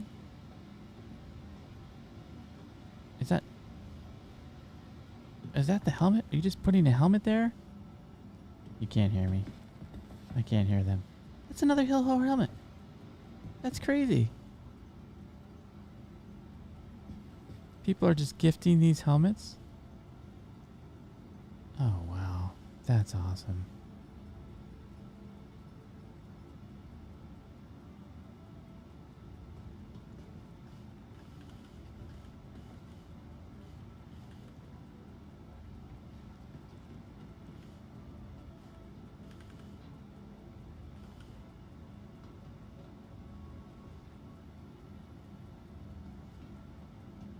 I love it when people do nice things like this.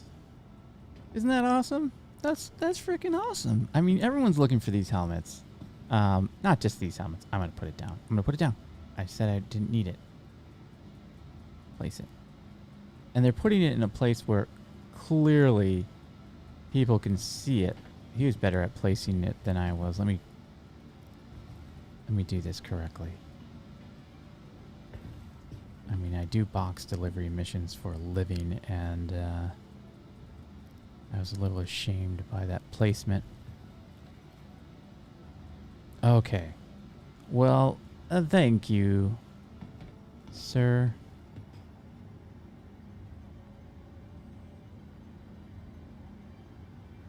That's super cool. Well, I want to do some more mining, and this can be a bit of a longer stream, but I planned for that. I'm just absolutely just super happy that I saw that with the... Welcome to the ASOP vehicle retrieval system. That is a nice person. We need more people like that. And I'm glad I got to see that. I'm glad you got to see that. Your vehicle has been delivered to the facility. Because it's easy to complain about this game, and then somebody does something cool like that. Because everyone's looking for these helmets.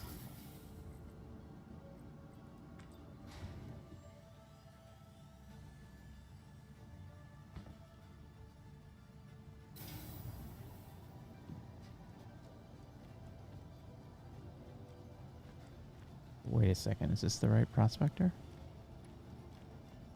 Oh yeah, okay. Yeah, I forgot the paint doesn't really paint the back engines, I guess. This is I think it's called the Aphorite paint. I love this paint. See the purple on the glass? I love this. It is a dark purple. That's the intended hue, but it does kind of come off as a black.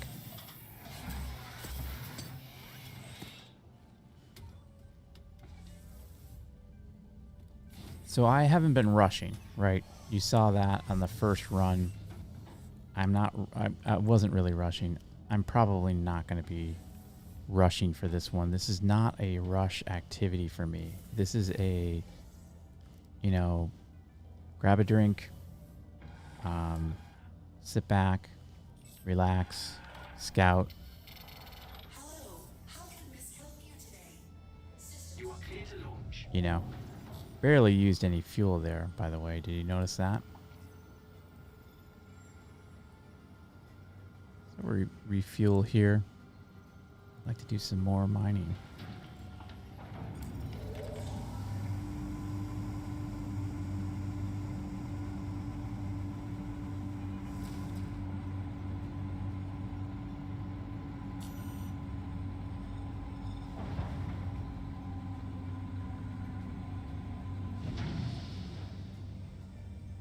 I'm drinking tea. I'm told it's good for the voice. You can drink whatever you want. It's Friday. It's Saturday. Is it Saturday? It's Saturday. Boy. I guess I need to drink more than I thought. If I don't even know what day it is. And tea will be that drink, sir. Tea, please. Thank you. And please visit again. Something tells me that's not the right marker. And that my marker woes have not disappeared. Yeah, if anyone knows how to stop that from happening, that'd be great. All I know is to just fly away. And that's a bit of a time sucker, because I would really like just for it to show up. I know it's going to be over here. Let's clear the route.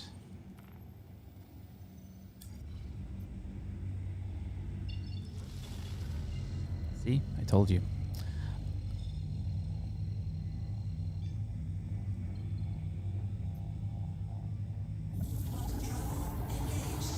All right, we get to do some more mining. It was a pretty decent run. I mean, knock on wood, we didn't run into any technical issues. Knock on wood, knock on wood. But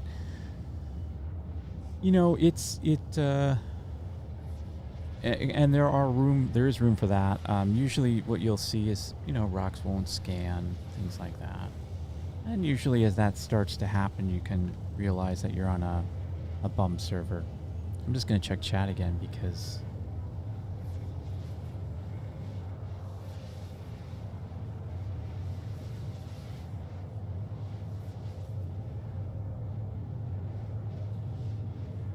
so we'll head to Lyria and do some more mining. I might do a little background music as I do some scouting. Of course, if we have any questions or anything, please do feel free to chat them. And if you're watching this and you're not watching this live, then just telling you about this series where I'm kind of introducing, which is where I am going to do a little bit more explanation about a topic. We're going to be doing mining a couple of times, and the whole hope is that you might want to watch this. That's great, but I'll take the view. Absolutely, I'll take the like and subscribe too. But as I do these, the hope is we get a couple of people to ask a few questions live, or maybe join me if they want to learn how to mine, because it is something that I do and have done quite a bit of. And I know it can be intimidating, for a new player. And I am a guide, and I've trained a lot of people how to mine, and I really enjoy doing it, because it is, there's a lot of details, and I think a lot of more people would mine if they were taught. And luckily, there's a really nice community here. So, reach out, ask for help. Someone will help you, I promise. Teddy's Playhouse. Let's try that. I used to exclusively go to the pit, which is another location. And I was in a group mining session with some people, and we were in a mole, and I said, yeah, I always go to the pit. And everyone in chat's like, yeah, that's where I go too. I'm like, okay, I gotta stop going to the pit. Everybody goes there, if everybody goes to the pit. And it's not like the pit was that much better than any other place. It was just, I don't know, some people just found the name. Okay, so we'll do some scouting. I might throw a little background music on here as I scout, so I don't have to talk all the way through this. These clouds can be a little intimidating, especially when the altimeter is not working.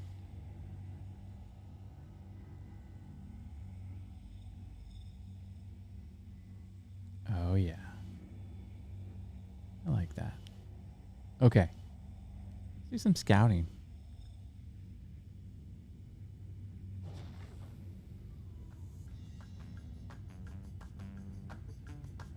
Oh, maybe I should do something a little more, let's see here, a little calmer. Do I have one of those? Not really. Oh, there we go. That's kind of calm, isn't it? Oh, yeah. There we go. Okay, I like that one. That's the kind of mood you should have when you're mining, I think. All right, I'll shut up. Do some scouting.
that.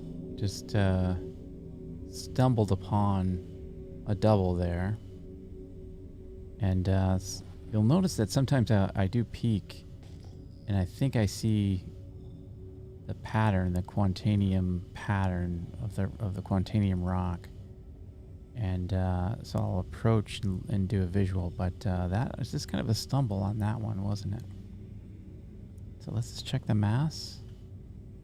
And again, it was 2 or more, so that'll always be Quantanium here on Lyria.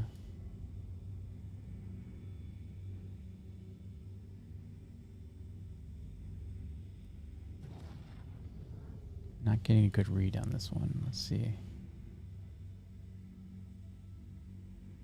And that, that could be a bum server. It could just be that particular rock. So I just checked the other one. But I should be getting a reading off this rock.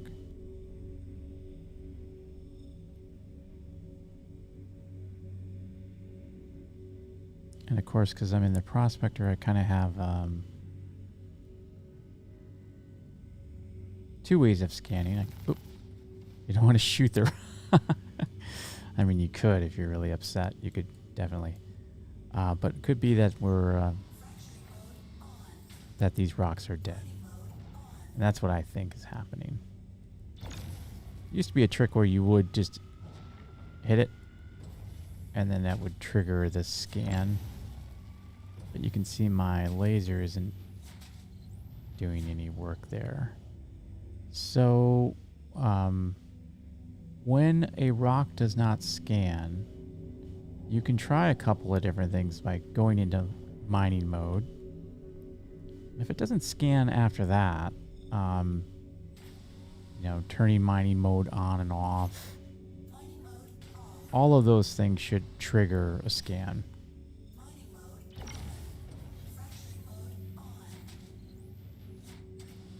And using the scanner, if that doesn't work, there's not much more you can do. I will say that if you... shooting it doesn't no good. My scanning mode isn't... the HUD isn't showing up. So if neither of those things work, then you have 2 choices. What I would say is, check global, see if someone's complaining about a 30K, because that's one thing that does happen pretty early in the 30K process, is that services get shut down, and you can do things, but other activities kind of drop away. So if somebody was complaining about 30K, that might be what you run into when rocks can't scan. The other thing is it could be the server, and it's just not going to 30K, but you're not going to ever be able to scan rocks. This doesn't happen as often as it does in the belt, from what I'm told, and the asteroid belt. So what I typically do in this case is I had to give up those rocks. They're just not scanning. So now I will find just any old rock. Doesn't have to be Quantanium.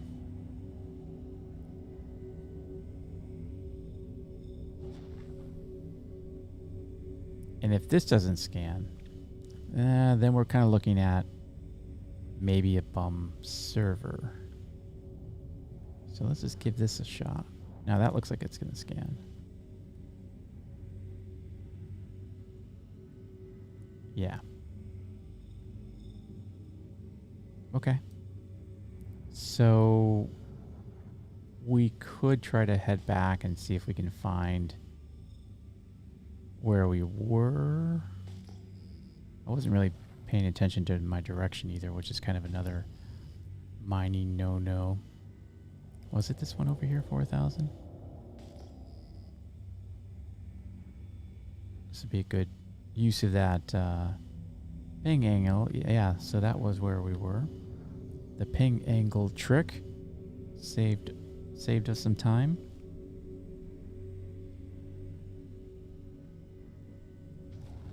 So I'm just going to go back and see if scanning's, now working. No, those look like gemstones, right? Those are gemstones, right? They've got to be gemstones, yeah. Okay, we may have lost those rocks, which is fine. That's on me. Oh, there's 2 rocks right there. I normally pay very, very close attention to what direction I'm going in.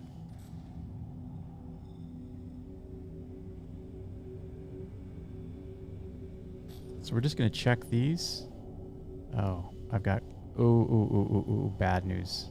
Bad news. That is a super, super rookie mistake on my part. This happens to me, and I've done this before, where I literally hit cruise control. Yeah, I should really remap cruise control for me, because I come in for a scan, and so sometimes I will get caught off guard and be in a place where I might crash. But let's just see if this scans now. I went in, I think I was trying to get into scanning mode. Yeah, so it doesn't look like I have the outline. It was worth checking.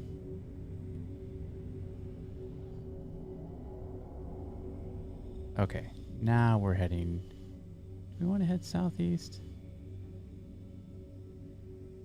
I think I'd rather go south. That's southwest. This should be south, yeah.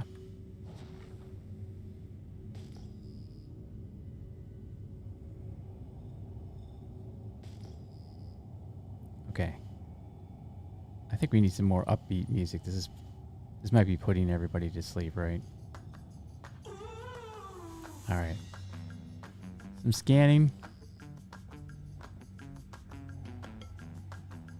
It's fun flying in the prospector as we look for more Quantanium.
Oh boy. Whoa boy. Did you see that cluster?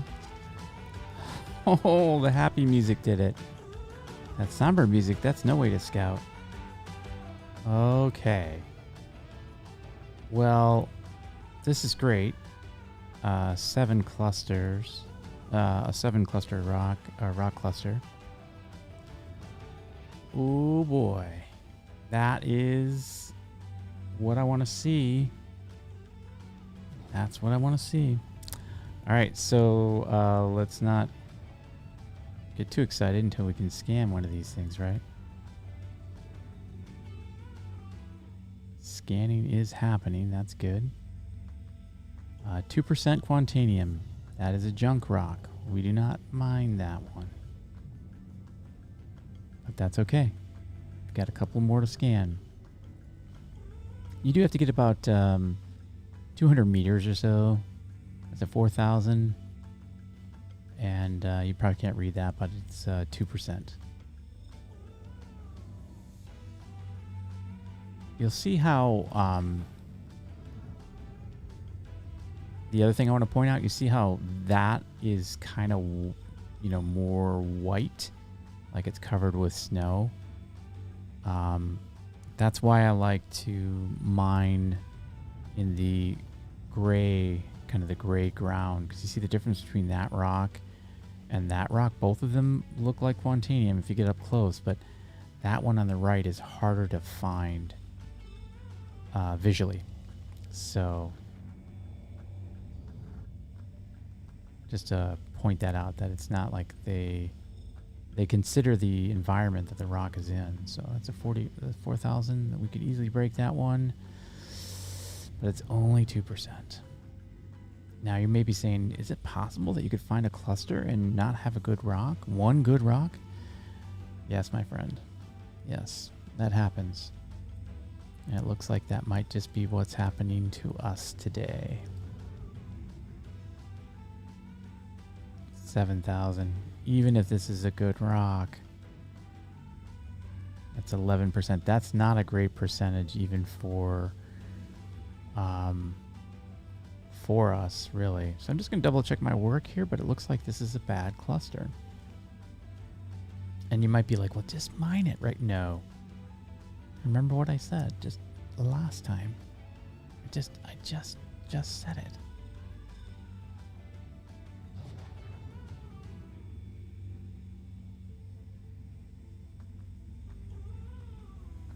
Because sometimes you do, miss one of the rocks and, it's on the edge and you thought you scanned it. Like I know I've scanned these because that was the one I made the comparison between these two. And you see how quickly it comes up. So it's worth spending just a little bit of time. Okay, well, we didn't get this. This is no good. And I was heading south.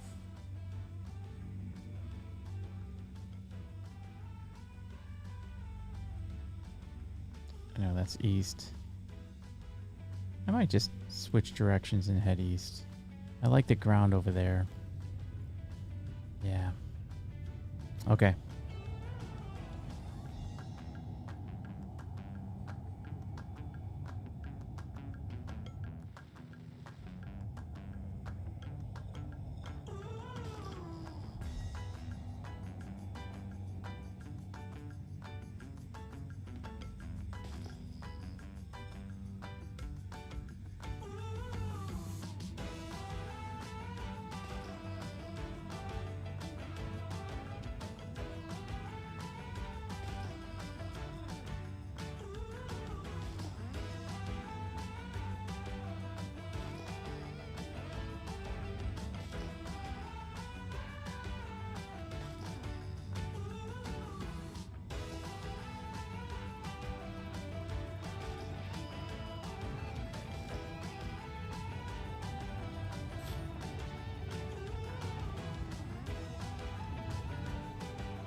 Ooh, did you catch that?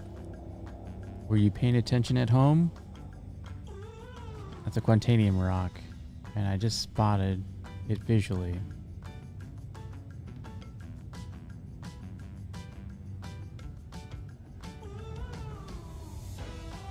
I think. I think. Yeah.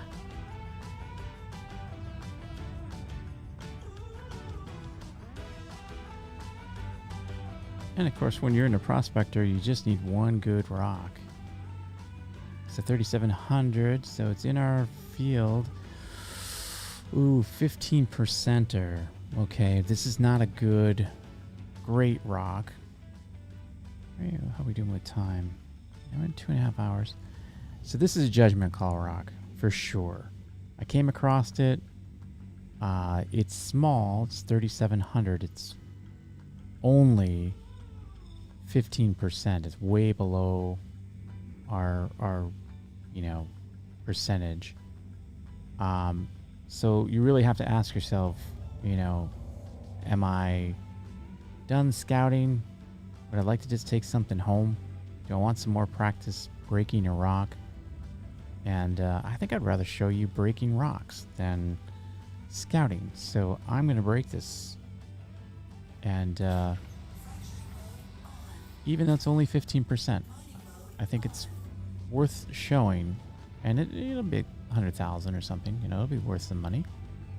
So let's do a little breaking of the rock. This time you just kind of watch what I'm doing, and you'll see it happen live.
Warning, power critical.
I was prepared for that one.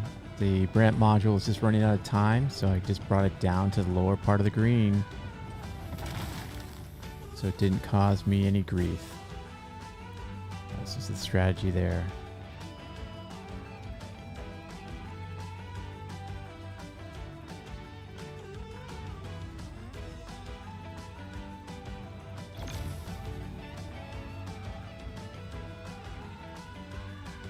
I'll just try to break this one without the brand. Let's see if we can crack that. The music change. Feel like a DJ. Playing the best hits here as we rock mine. And coming in at 9:27 Pacific time.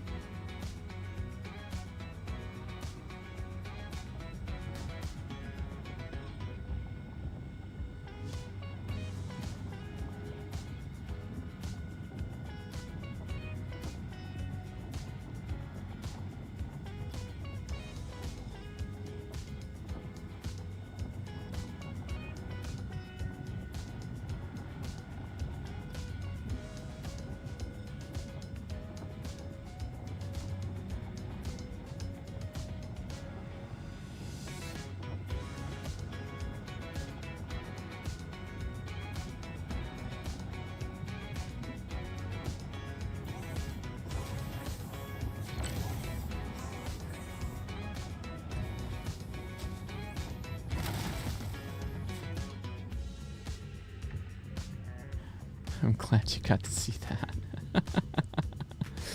That's what happens when you have a little overcharge in there. It will burst those things. You'll lose a little bit of the Quantanium material, and it will go flying. And I just took a bad rock and made it worse by doing that overcharge, but I didn't use the module. I was trying to break it without the module. So let's just see what we have here. If it's even worth scooping up, I think we're going to scoop no matter what. But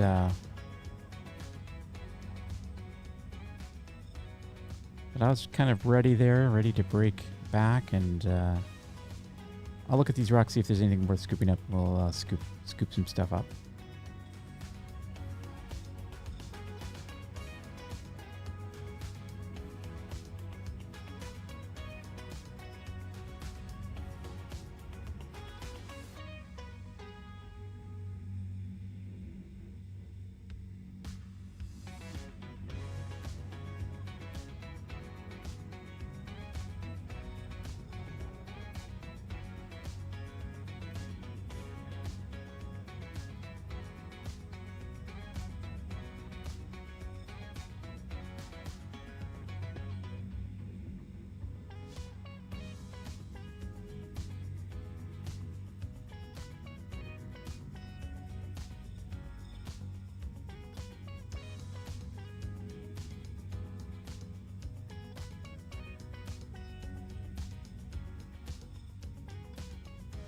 There really isn't much here.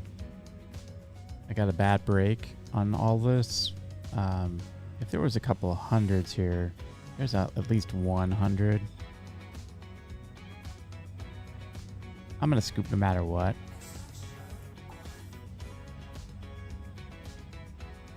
I guess we got a couple of hundreds. That's not the worst. But this is a small rock, so if we didn't get at least 100, I would have considered abandoning this break. We're gonna scoop.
So at this point, you can choose to just like scoop up some other stuff if you intend to process it.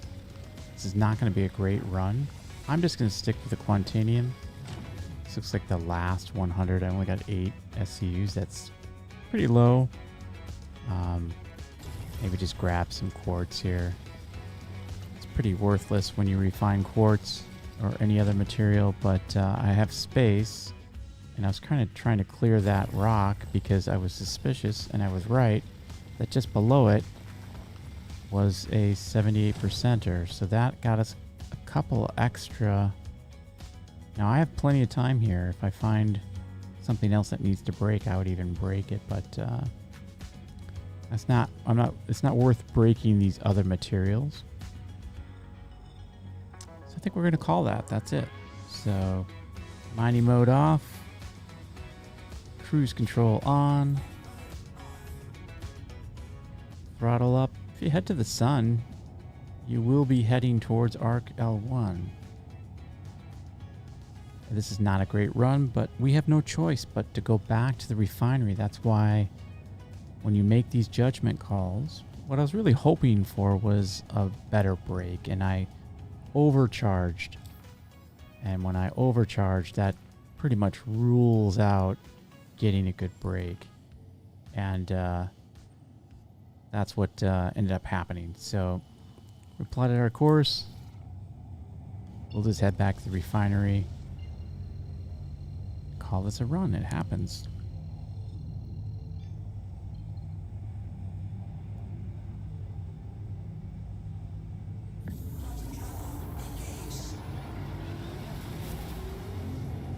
I mean, the way to look at it is you're getting something. Ooh, the game froze on me right now. Ooh, we may be in a crash. Because my game has frozen.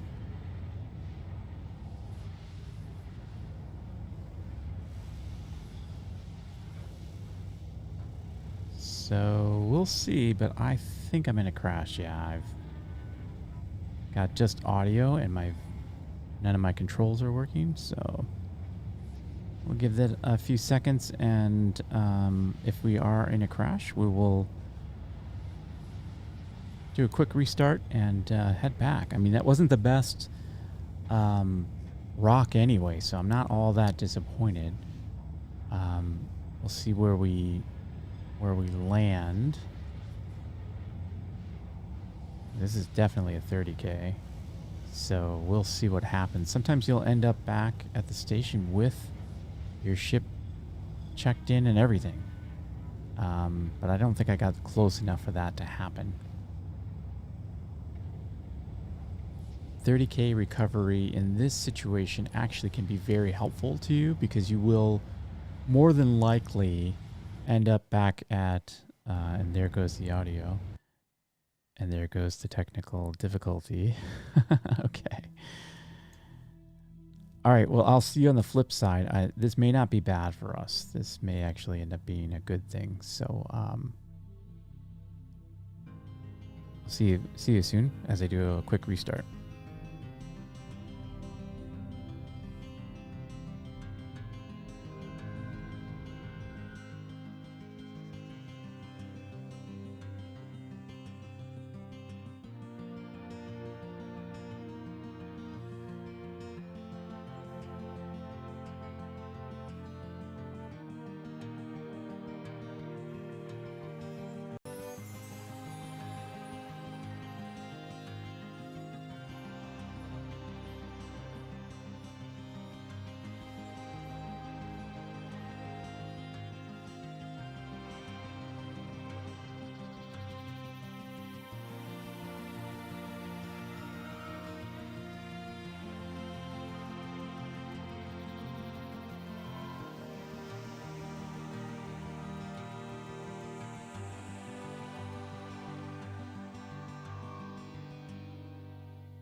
Okay, I am back.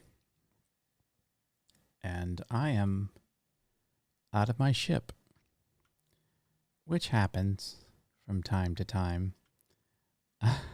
So let's just see what's what. I'm guessing we may have a timer issue. And we do. I think the timer's going off. We're going to try to make it.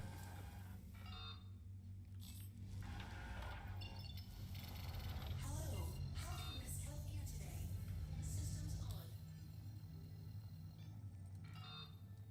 We're going to try to make it. I don't know when that timer went off, but maybe you'll see some explosions today. I'm going to risk it. There is a way to eject the cargo, Quantanium. I forget what that what that button is. I think we've got some time, so we're going to just risk it.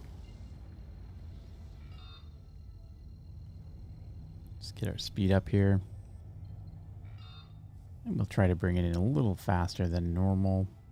But we still should have plenty of time. So we'll see how. Maybe you'll get to see the different stages of the alarm.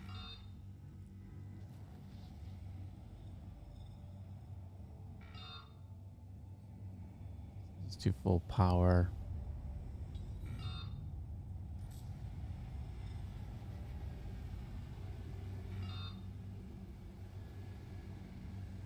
Landing.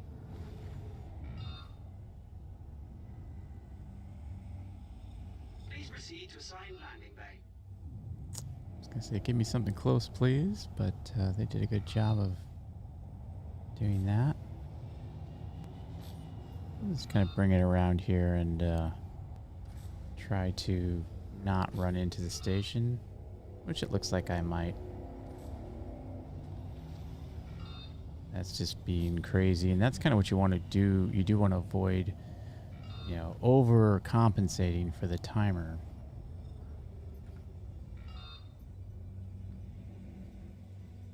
Not the biggest run for us to lose our patience. Oops.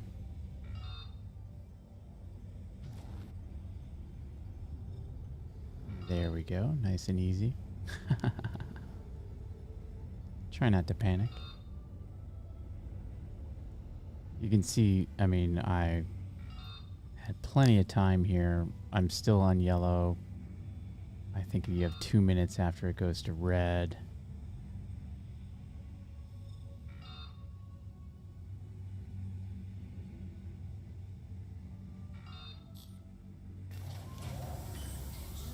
Landing complete. Pleasant stay. We're in hangar 1. Now I don't think I will run back up here if we don't make it in time. I think I'll just let it explode in the hangar without me killing myself. But hangar 1, and we're gonna do our best to get to the lobby and store it. I think we'll make it. I think we'll be fine. It helps to be calm in these situations. Welcome to the ASOC vehicle retrieval system. Grab the prospector and store it. And we're good. Please visit We are good. Now, this is going to be a terrible run. But, and as I said, you know, typically, if you get closer to the station and you have a 30K, it will store your ship and throw you in the lobby.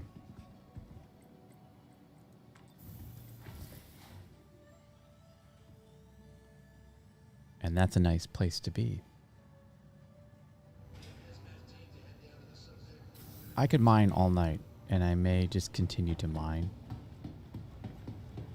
I could see this stream going A little bit longer. I just love mining.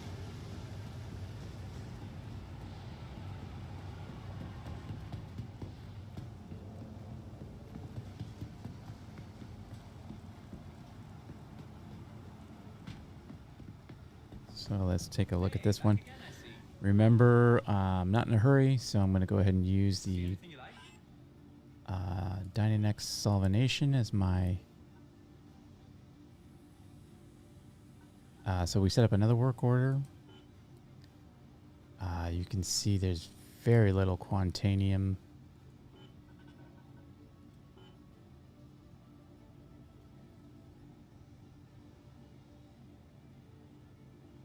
So let's see here, work order. 1039, and let's get a quote. Now you could do these other if you want, but there's just not enough material here to make it worthwhile. 987. You know, so we'll get some money out of this, but not a lot. 2082.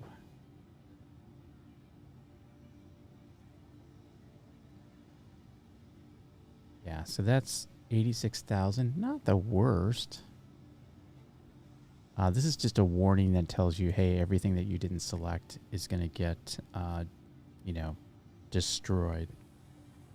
And you won't get any money out of it. But that's only, you know, it's still 17 hours before that one is done. And you can see the other one processing. So we are going to, I'm going to head back out. I want to keep mining. Because I feel like it. So I'm just going to check real quick. Let's check the loadout and just make sure that everything in our ship is where it's supposed to be. So we still have a ramp module. Now there's not a great way to tell how many we've used. But looks like everything is there in our ship, so we're good to go.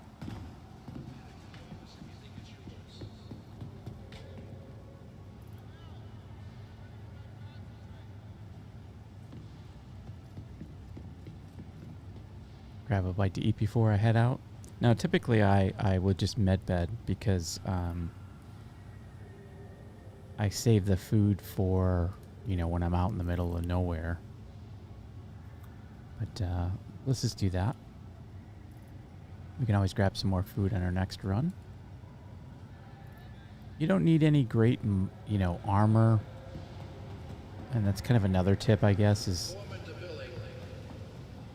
if you really think you're going to die, you can mine in undersuit if you want. I wouldn't recommend going, you know, completely naked because you might actually need to step out of the ship at some point.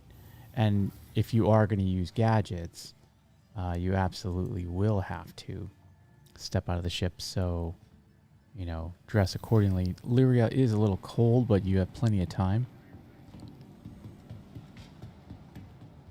In a standard suit.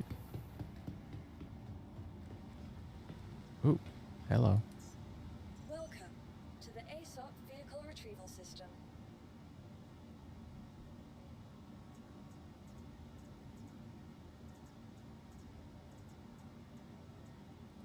Vehicle selected.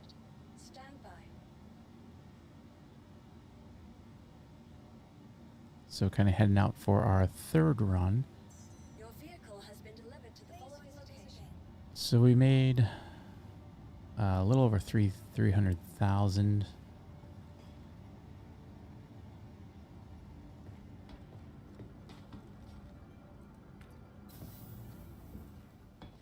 In a couple of hours. So, you know, oops, what was that? Hangar 1. Okay. But I could just keep going, and I will. Again, I'm going to kind of talk less and less as we're mining. And if you're watching this after it has been broadcast, we're going to be doing more of these. So, you know, please watch, but by no means will this be the last time you see me mining. I do run a Discord server called the Know Nothings, and link is in the description. I highly recommend you check it out and come say hello.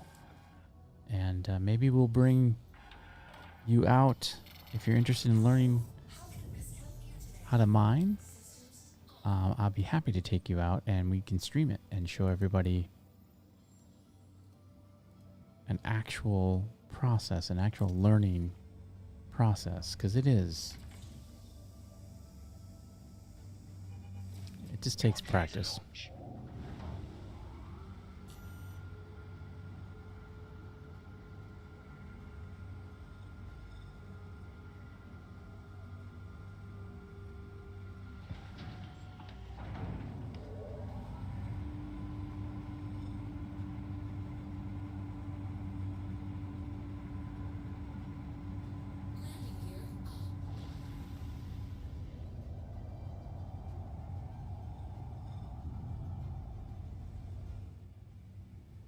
Just want to do something here real quick.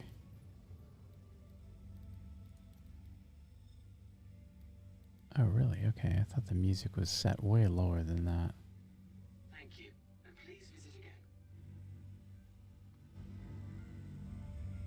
A little louder is better, I think. I like the music in this game.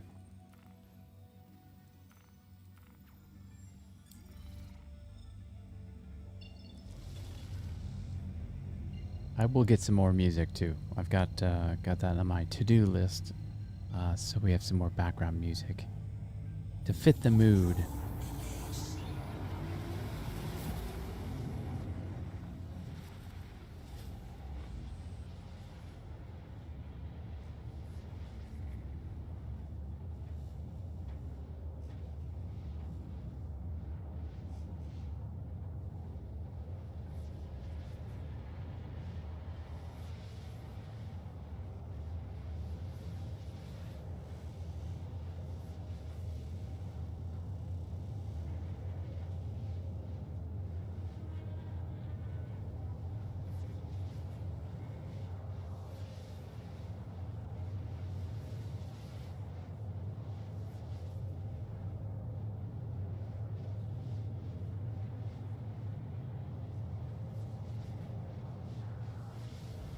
We're approaching 3 hours right now. I want to keep going. I want to try to make this a little bit of a mining marathon, if I can.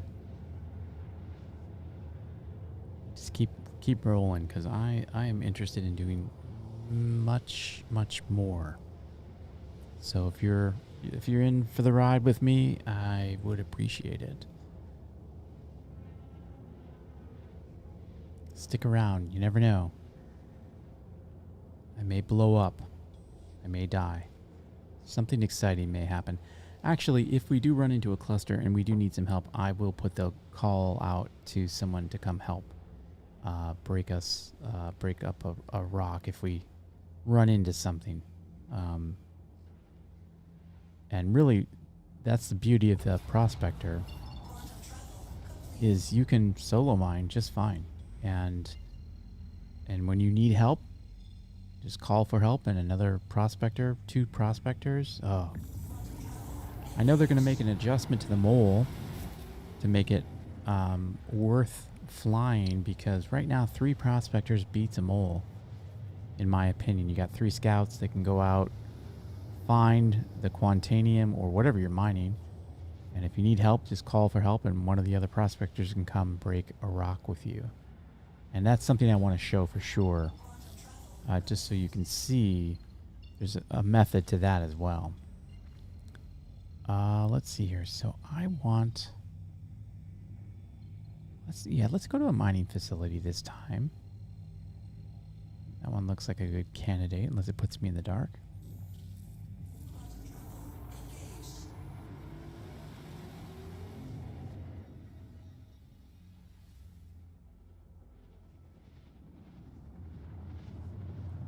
More than likely, I'll be streaming again tomorrow. I try to take the weekend to relax and recuperate from the work week. And I do commit to Monday, Wednesday, and Friday at 3 p.m. Pacific time. Yeah, let's head in this direction. And then I try to I try to stream on Tuesdays and Thursdays as well, but I don't really have a set time. It really is when I can. So,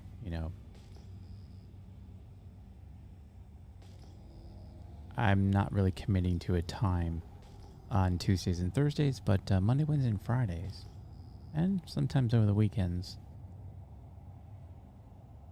I will be streaming. So hopefully you can find a time that works.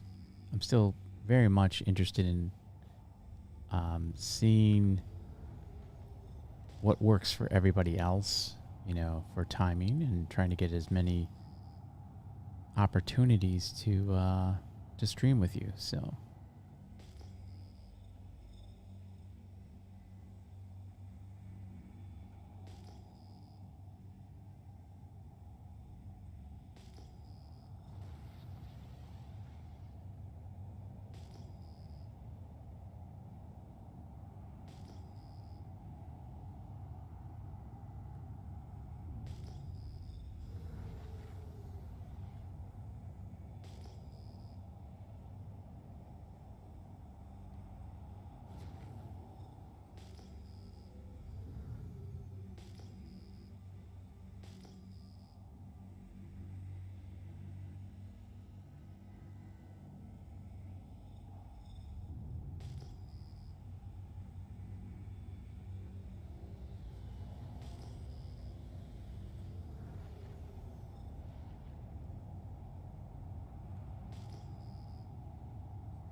Double's not too bad. That looks like a big rock. Let's see if we can scan it, and it's worth breaking.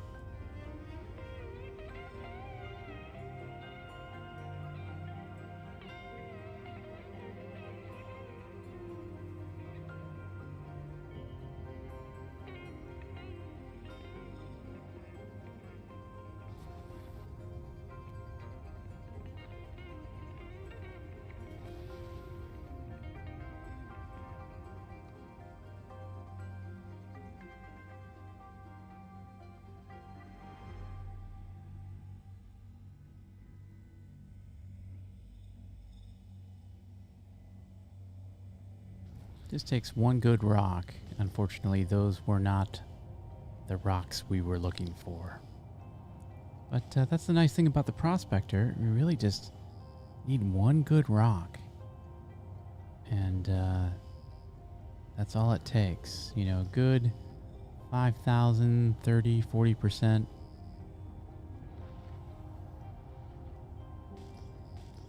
And you're good to go.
So visually looked like that was a Quantanium rock. I kind of spotted that out, and you get used to that.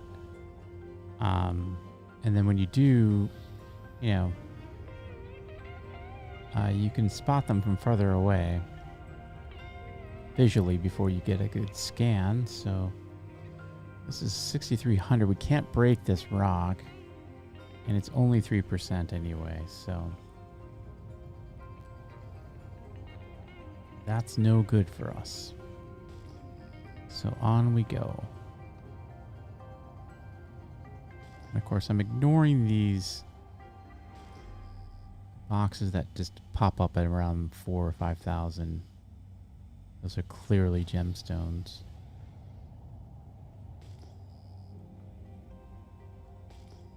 But we'll check these other ones out for sure.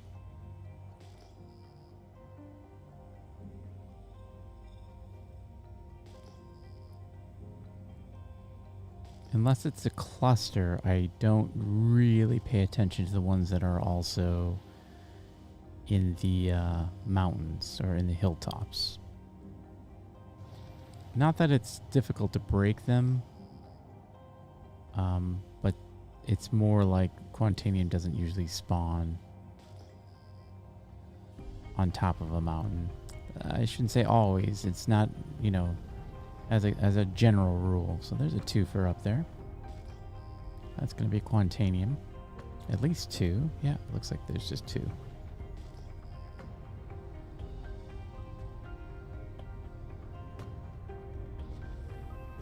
Let's go in for a scan.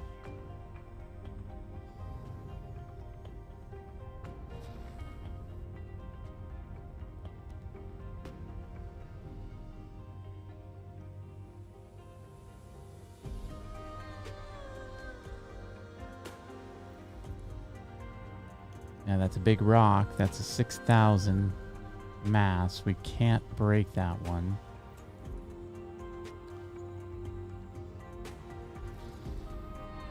That was a great rock right there.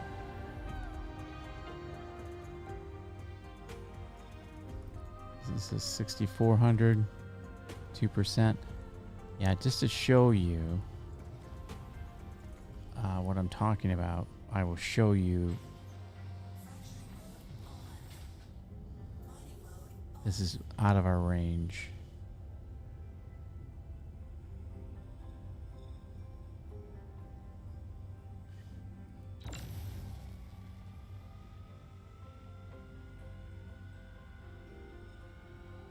Yeah, 6,300 is out of our range. Now, if you had a stampede, or a surge rather, you could do this one. You'd need a surge stampede. Now, I've got a little focus, which should help us a little bit, but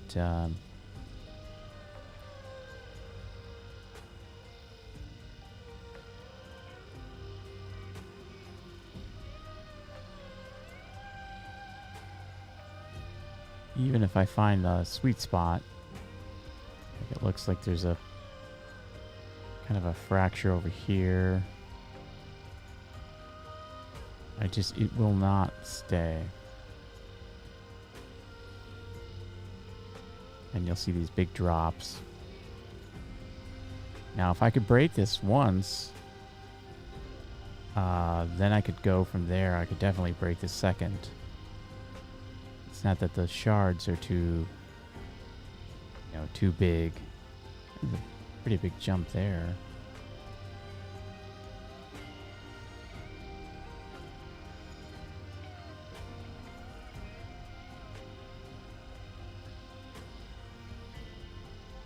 But I'll never find a spot that just consistently gives me a place to put power into the rock. And I can get close and I can, really put myself at risk here, which is fine. I'm not worried about blowing up.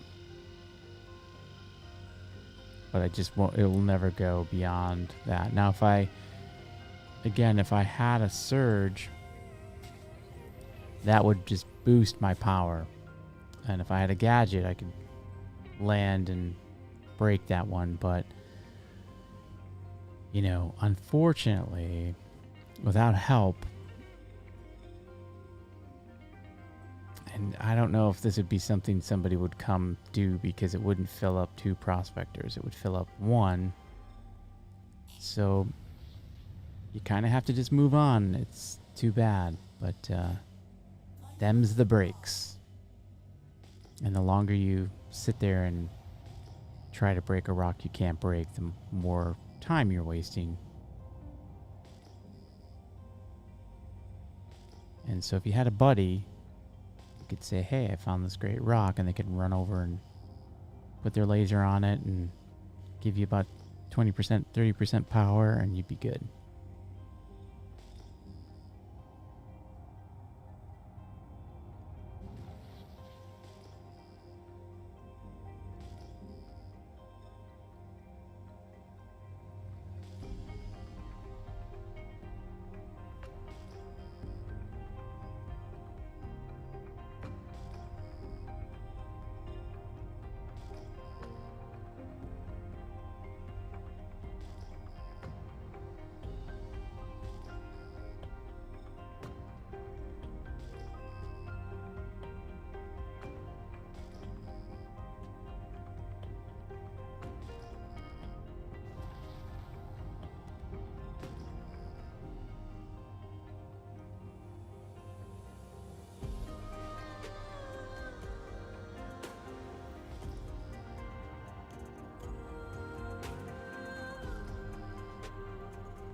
There's another twofer over there, it looks like. So we didn't have to wait very long.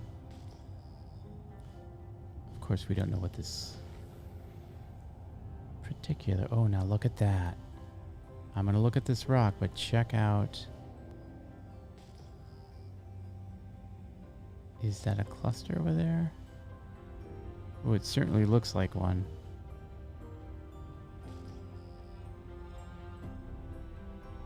Oh yeah, all of those are...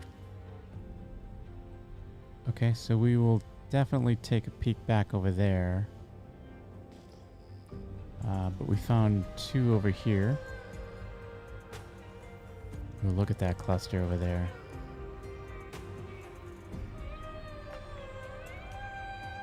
Let's take a look at these rocks first. But we have a cluster over there, so that's a promising.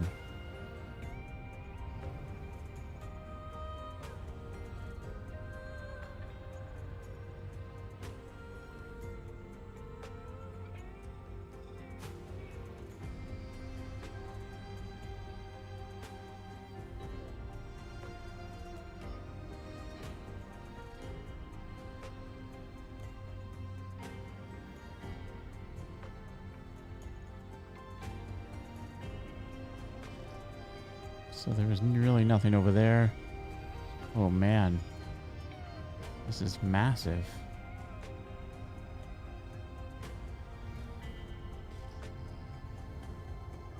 Wow, look at that.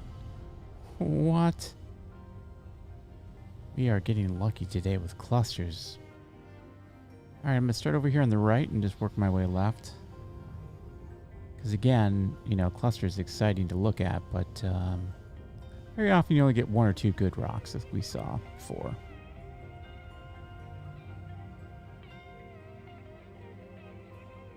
It's 3,900, and it's only 2%, or a little bit under 3%, I guess.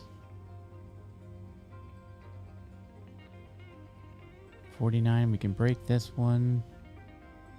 It's a 16%er, so that's, you know, in a cluster, we just need, you know, one or two good rocks. So we could break that one. We can break this one for sure, but it's only a 3%er. So I'm just going to keep making my way left. It's a 5,800. That's right outside our range. It's only 3.4% Quantanium, so that's not good. This is another one outside of our range. Ooh, 39%. I'm regretting not grabbing a module, or a gadget rather. The two rocks right in a row we could have used a module for, a gadget for rather.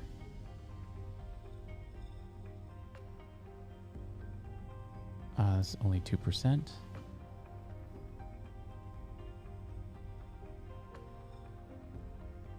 It's going to be outside of our range too, so Oh, man. That's a 47%er.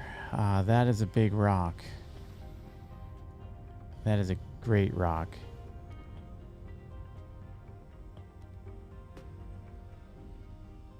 It's only 2%.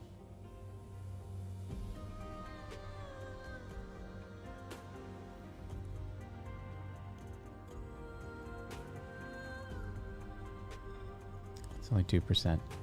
This rock, this 6600, 47%. You don't usually see percentages go above 50. It's about as good of a rock as you're going to get. So I'm going to call for help.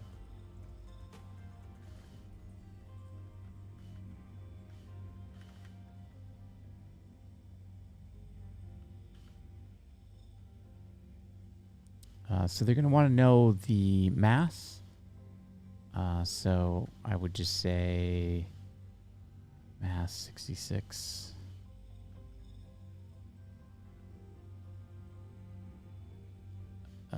QT 47.6%.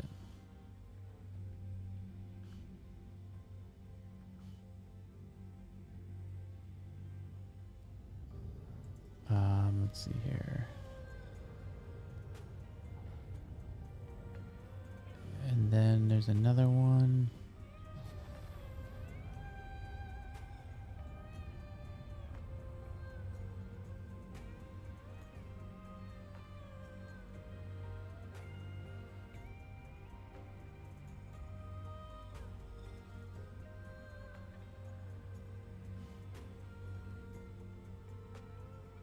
Let's see here. Let's see, quantities. So this is another 5,900.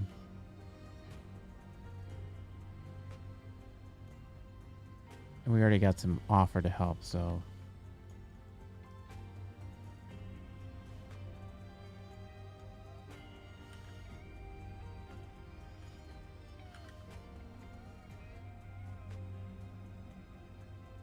So Benny Guns might come help us.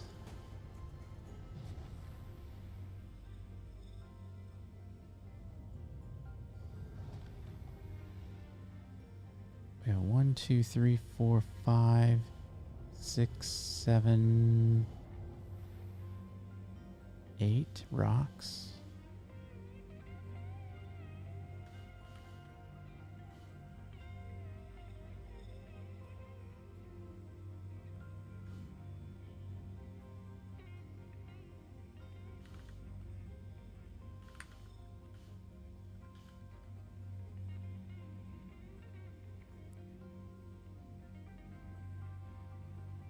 Yeah, so we're going to wait here because I think there's an opportunity for us to do some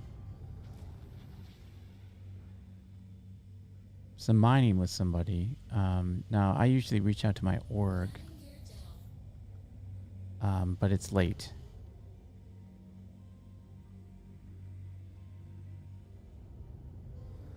If you're...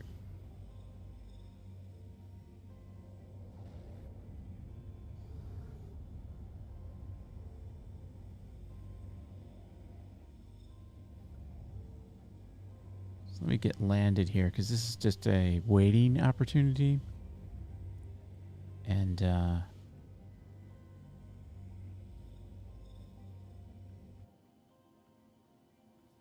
we don't want to waste fuel while we're just waiting for somebody to show up. Not instilling a lot of confidence if somebody doesn't know where Lyria is. They may not be very much help breaking a rock, but we'll wait here for a second. Let's just see how the conversation goes.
And very often this is what you have to do if you haven't planned ahead and have a buddy waiting for you to, you know, mine with.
And I'm also going to put the word out on Discord because that also can be quite helpful. Just going to check my chat to see if my chat is here. I wish we had a little bit more history in chat.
Well, unfortunately, I think we're on our own, which means we're not going to be able to break this rock either.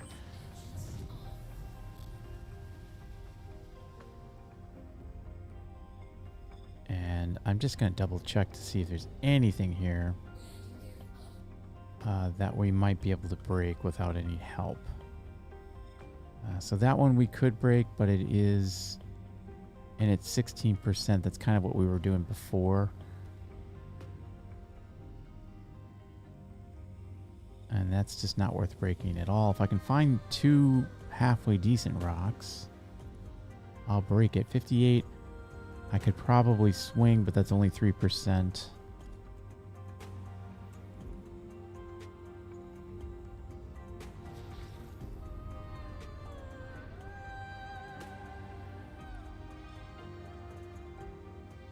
Yeah, like I said, it's kind of late.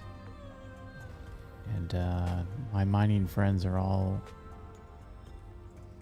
sleeping in their beds, getting a good night's sleep, dreaming of mining.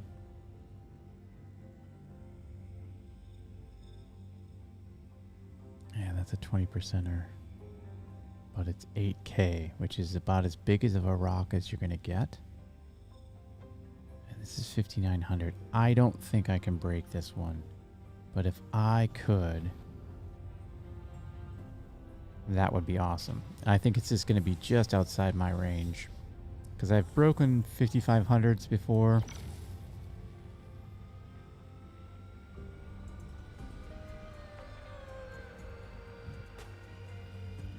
Somebody in Discord saying you can break that 6K without any modules. And I will prove you wrong, sir. But maybe...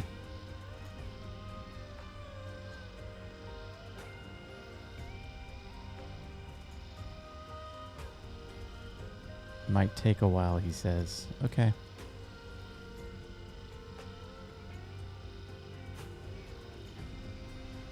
Getting all kinds of misinformation in Discord about the fact that you should easily be able to break this in a Prospector solo.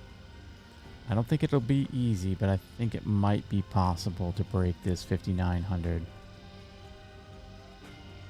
It is at the top of our range. And again, I'm going to look for those hotspots and try to power them up.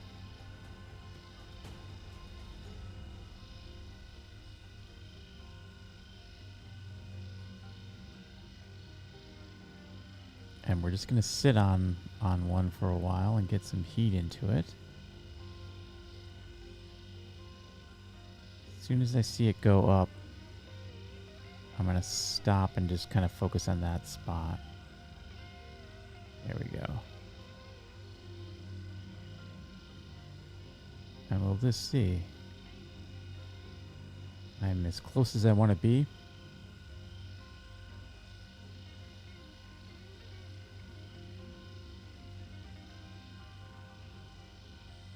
Yeah, the person who said that I could do it is getting corrected.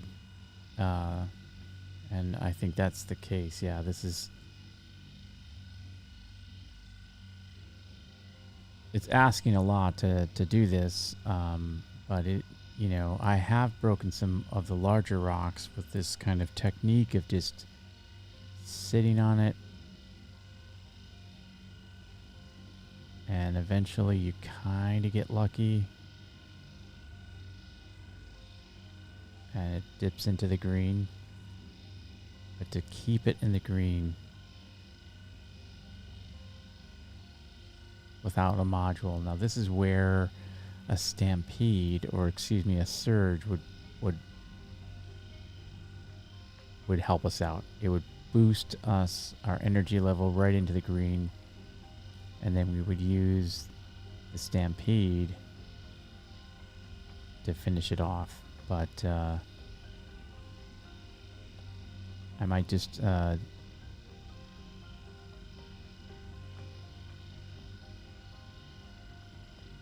might look into more of a gadget.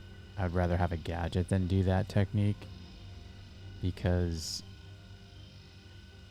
it doesn't help you with all the other scenarios that I like to mine, you know. I'm just going to keep trying to get this to power up.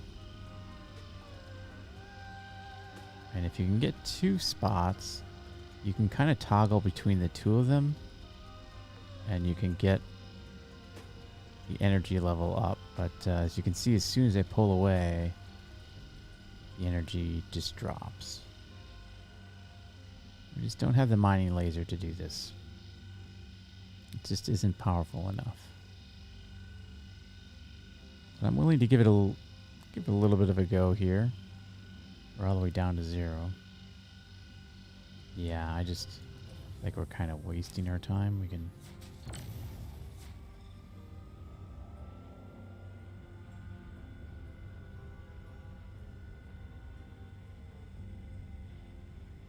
Oh boy, would I like to break this rock.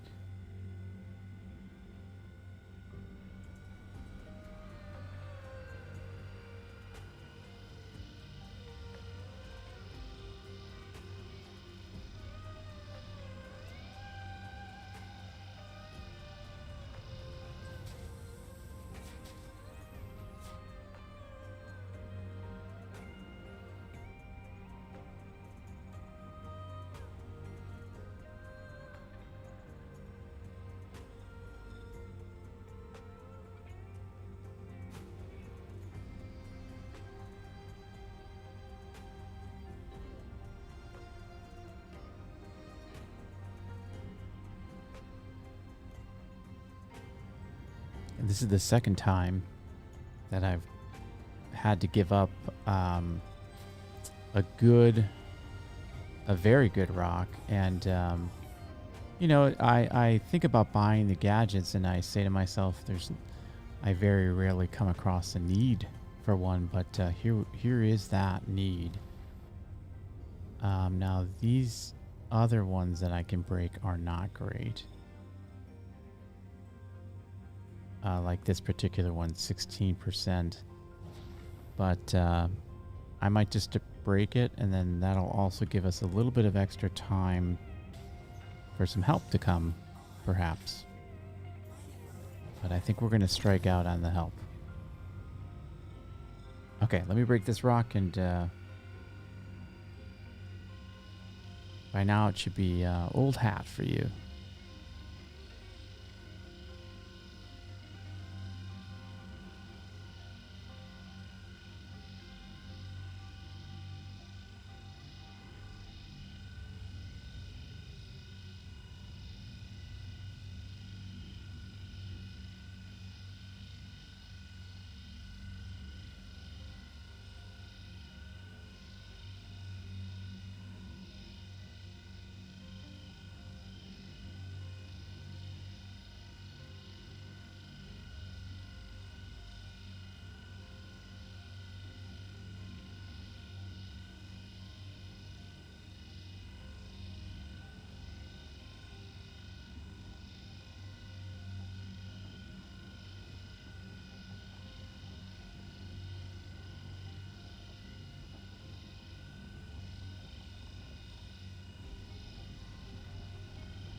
Just laughing at the chat right now. They're debating whether it's possible, and I'm literally out in the field telling them I can't break it.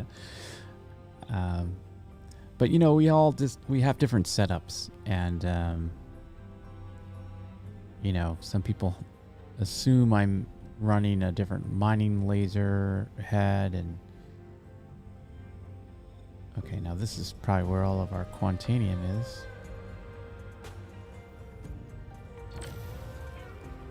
And look at that sliver of a green zone. I'm gonna probably need to use the brand on this one. Let's find out.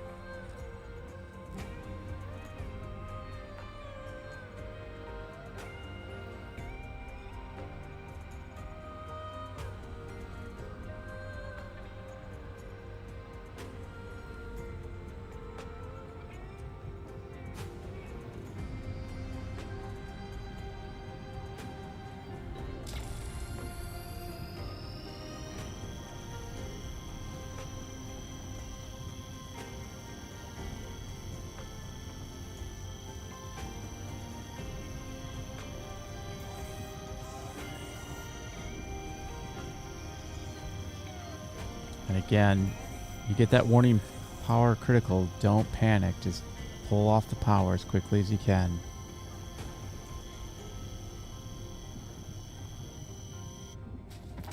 Keep the laser on because that will keep your green zone where it needs to be. Let's see what this one looks like.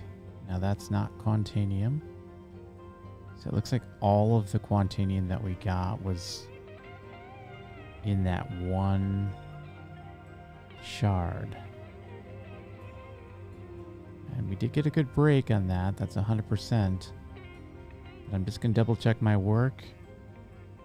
And we're going to wait just a second here and see if anyone's responded. Anyone in chat?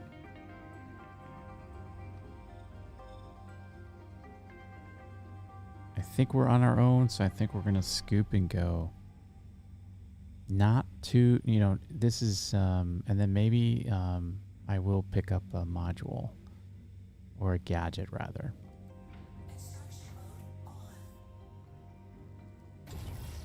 Yep, let's just start scooping and we'll head back to the refinery and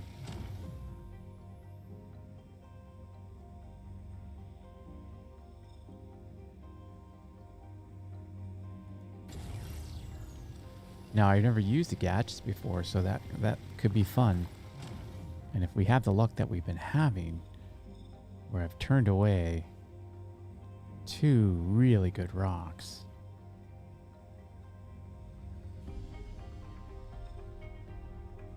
That's all barrel. That's not good. Sometimes you'll see on the bottom, just below, there's something underground, and you can kind of see the outline underground. And it's one of those things where you may have to scoop something you don't want. Or you have to move that rock to get it out of the way. And I think that barrel is blocking some of our Quantanium. Because the rest of this is just not good. That's barrel. I'm going to scoop that barrel up. Because we're not even going to be close to our capacity. And it doesn't look like there was anything there. So I guess this is what we got. Oh, there's some Quantanium right there.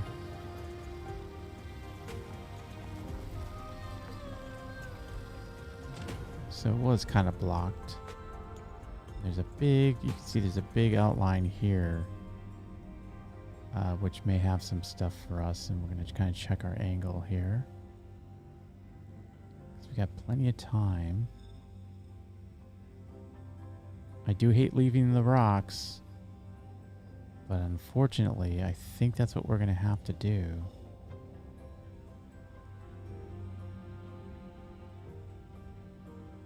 I think there's something right here. This is a different rock. We only have 7 SU. But you know what? That's the way the cookie crumbles for us today. So let's head out and head back to the refinery and drop this load off, as disappointing as that may be.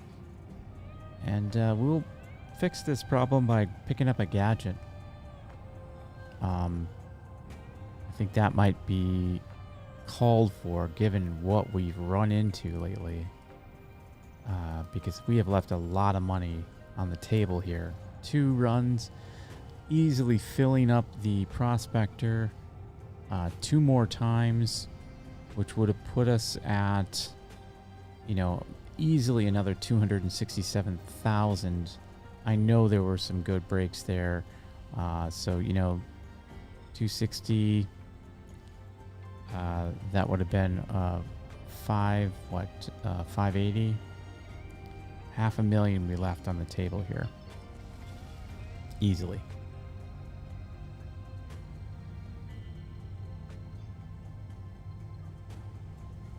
But we'll head back.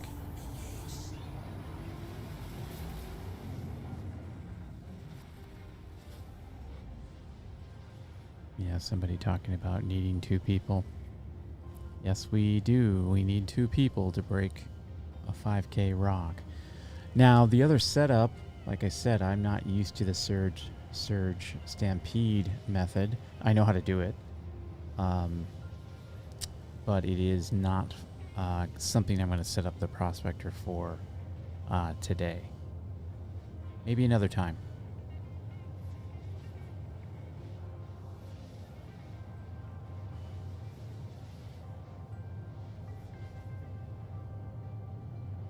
This is now officially the longest I've ever streamed, so I'm happy about that.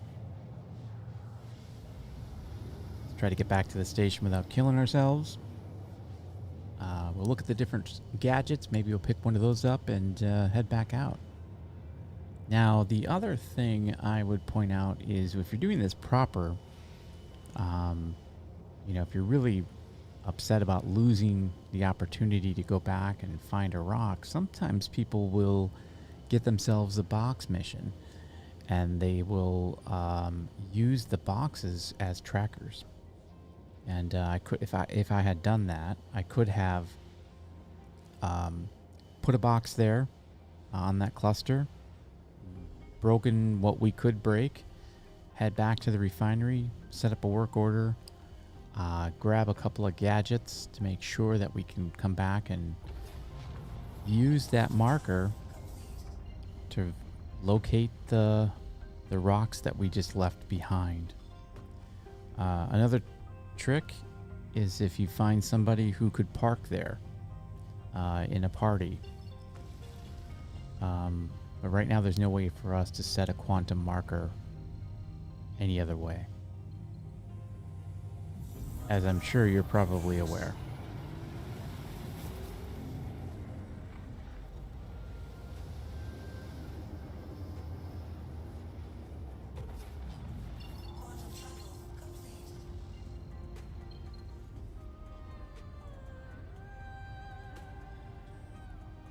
And again, with these small runs, this is just good practice. So if you do take up mining and you're kind of in the situation that I am in right now, don't be afraid to do these small kind of inefficient runs. It's good practice to this part where you have to approach the station, stay calm. The risk is the same no matter how much Quantanium you have. And the process is the same. And I kind of used to have a little technique. I would coast in at high speeds and then wait for the ATC warning to pop up. But now I just kind of fly in. Please proceed to assigned landing bay. Get your landing gear down. That is something I do pretty quickly.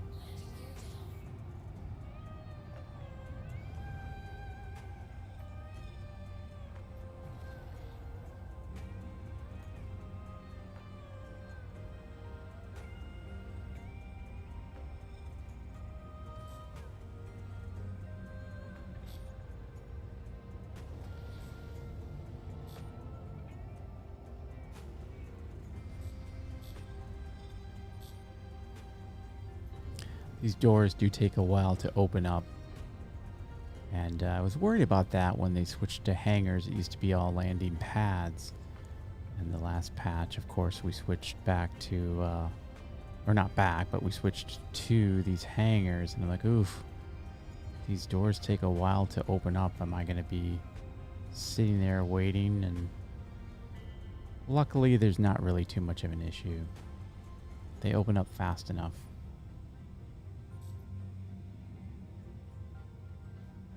And again, I almost always auto land out of habit.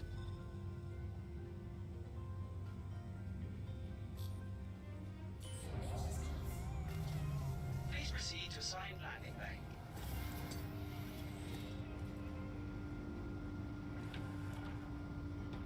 I remember the first time I ran Quantanium, that door in the prospector wouldn't open. It was just delayed. I was running up against it and wasn't finding the sweet spot to trigger it to open, and I was just panicking. Again, we're in Hangar 2. Always take a note of that, because sometimes you'll get down to the ASOP terminal and you won't be able to check in your ship, and you have to run and kind of take it up for a little bit and put it right back down, and then usually that does it. Welcome to the ASOP vehicle retrieval system.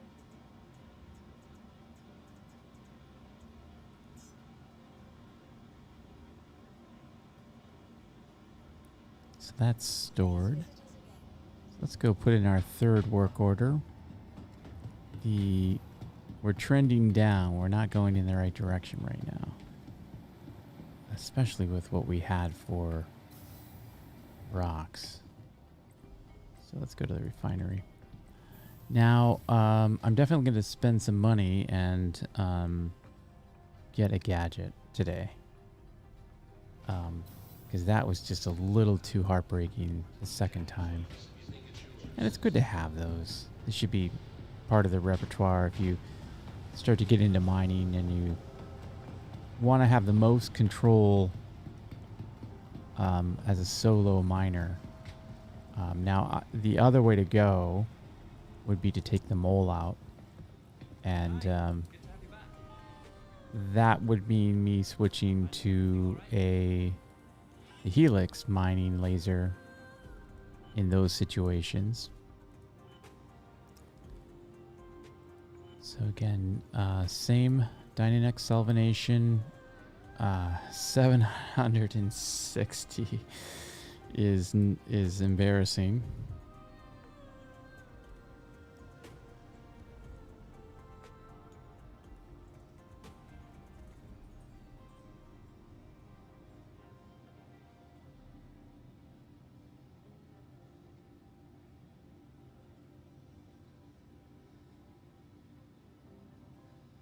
Yeah, that's 63,000. I guess, that's not nothing.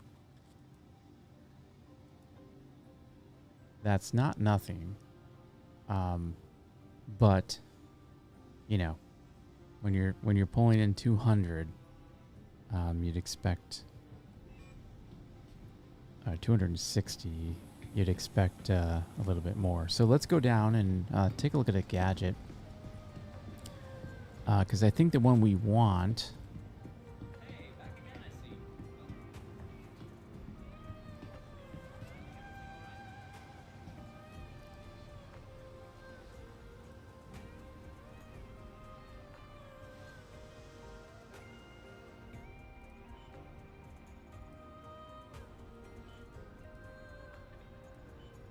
I think we want this Bore Max one. Let me just read this here. So optimal charge rate, -50, overcharge rate 50. It takes the resistance down by 75%. Okay. This decreases instability. We're not worried about instability. We're worried about power. It's another instability decrease, but it takes the optimal charge window down. We don't want that. This is the optimal charge rate, which means it'll fill up the green faster. It reduces resistance by 30%.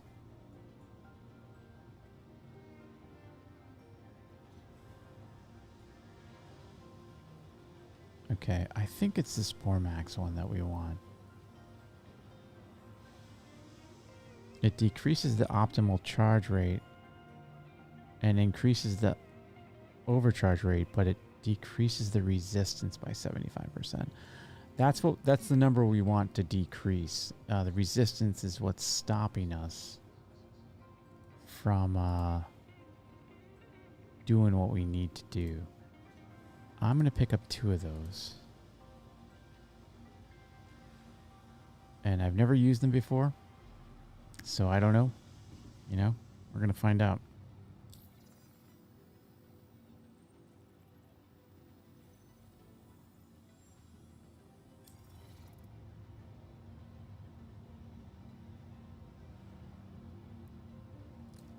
I believe these are going to be under... Oh, yeah, under utility. I was right there. Oh, what do I have for... Sorry. Paints. Oh, I've got a couple of Nomad paints. Okay, that's cool. What do I have for guns here? That's interesting. Okay, so, you can lose these things. That's why I picked up 2 of them. And I guess I have to equip this. I'm going to have to get my ship and put it in the Prospector, the second one.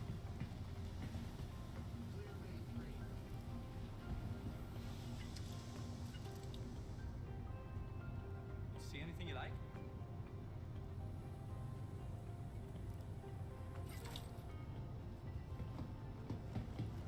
So we'll hit the prospector up one more time.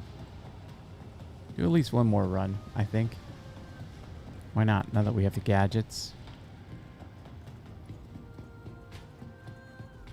Maybe we'll run into a situation where we get to use it. And again, I know how they work. But I've never used them. Because I never really have had happen what has happened in this last couple of hours, where I've quite literally run into a couple of cases where I could have used it. Used the gadgets. And this is mining. I mean, this is, you kind of take what you can get. You go, unfortunately, you're stuck Vehicle selected. Stand with the loadout that you have. Your vehicle has been At the delivered. time you leave, which I think is a little disappointing, but it adds a little strategy. You have to kind of, decide what you're going to do. What are you looking for? And it dramatically changes the game of mining when you go out with a certain laser and don't have modules, or you choose a certain modules. But this isn't really a lesson of how to break everything. This is a lesson of learning some of the things that come up. And I'm glad this all did come up, where, we know what our limitations are based on the setup that we happen to have.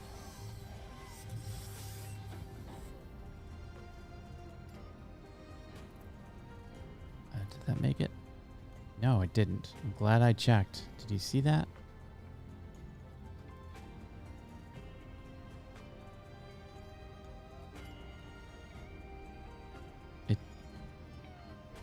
It's not going in. Oh, come on. Really?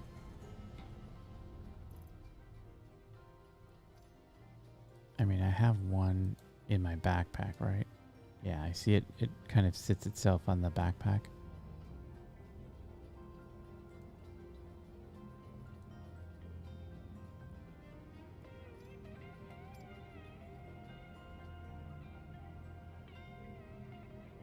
That looks right, right?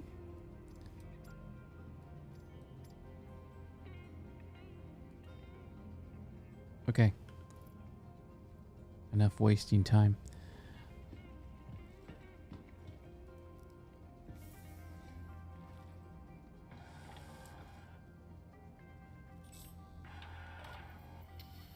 How are we doing on fuel?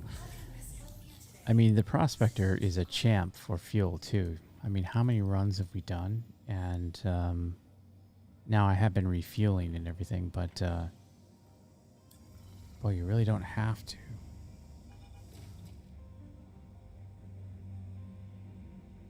You are clear to launch.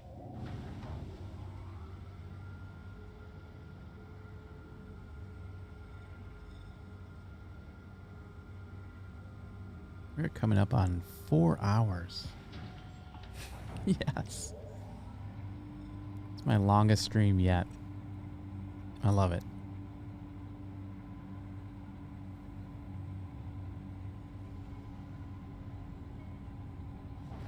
And I'm glad it's a stream about mining. This is the first thing I ever did, really, with any, serious effort, was mining. I just love mining.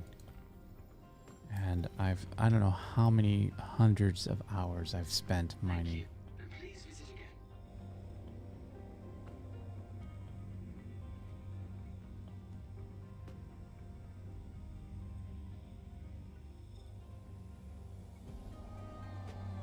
I think this is going to be the wrong marker, isn't it? Yeah. No, actually it's not.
So we're sitting about, just pulled some stats here real quick on what we've done. We are sitting at about 417, not about, exactly 417,912 in work orders. And we could have easily doubled that, easily, if I had been prepared for the eventuality of the larger rocks. But to be honest with you, the last few times that I've been mining, I haven't come across a single cluster. So, you know, that's kind of the way things roll. When you do come across the clusters, it's great. But if you're so used to not seeing them, you might not be prepared to break any of those larger rocks. So that's kind of what fate brought me today. Now, of course, we've been doing pretty well with our searches, our scouting. We've gone to a couple of different locations. I'm going to go to this Spell 9.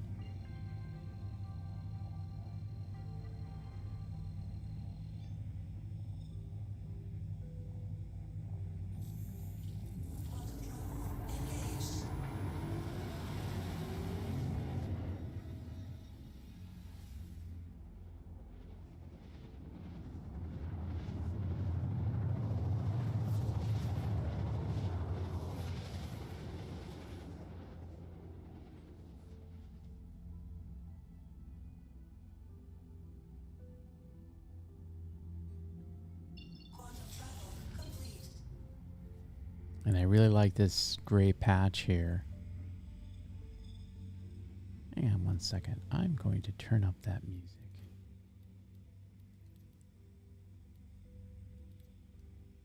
I guess that's as high as it goes, right?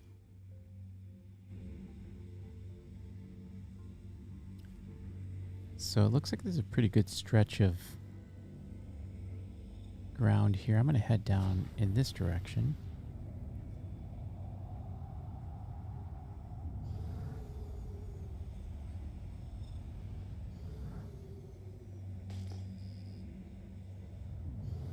And we're going to try our little scanning technique and check out these boxes. That's a single.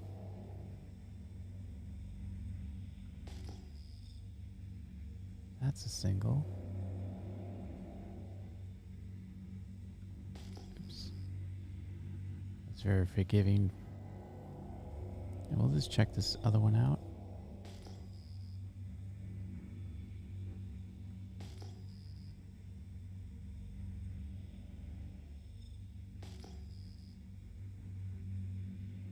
That's a single as well. Okay, let's head on down and let's see here. That's northwest. I would like to go west. But that doesn't look like great ground, so I'm going to go this way. We'll head northwest for a little bit, yeah.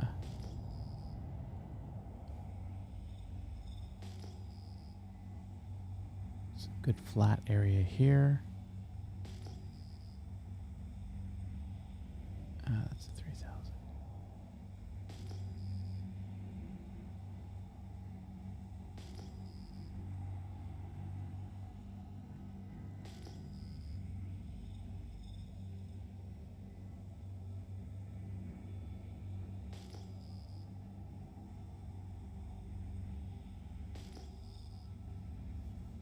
Of course, now that we have the gadgets, you know, that's the way it's going to go, is that we're definitely not going to need them. There's a single.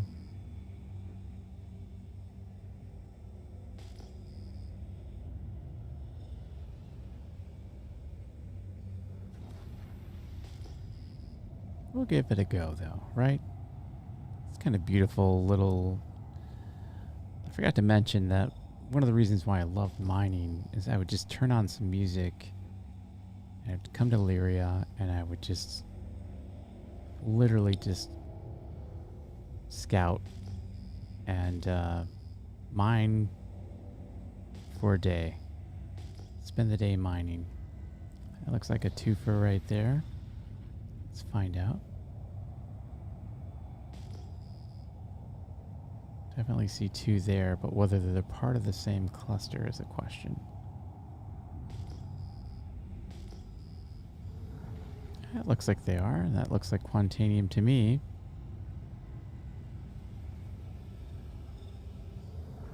Give us a reason to use the gadget. Give us a reason.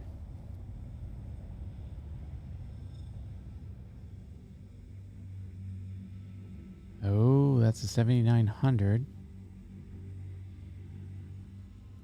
2%. Not worth it. You're going to see me fumble if I have to use that gadget because I've never used one. That's 4,500. Give me good Quantanium here. Oh, 44%. Okay, that's great. That's great. That is a mineable rock. And within our range, too. So I like all of what that means. Let's get into optimal range and crack this. Okay, all right. Maybe a little music, little up. Yeah, there we go. Playing the best hits here on stream. See you on the flippity.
Piece of cake.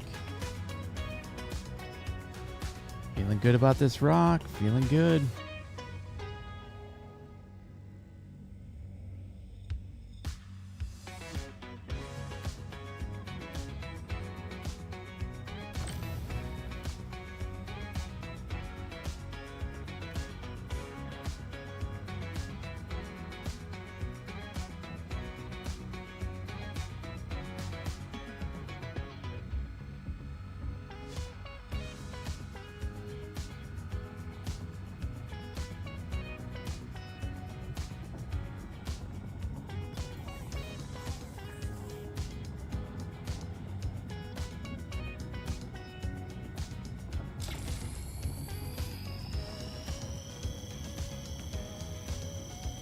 Now you see why I have two Brant modules, because the other one dropped off. I used it 5 times. I didn't notice, but it did drop off. So I have that spare. So I have to pick up another Brant module on the way back.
Nice.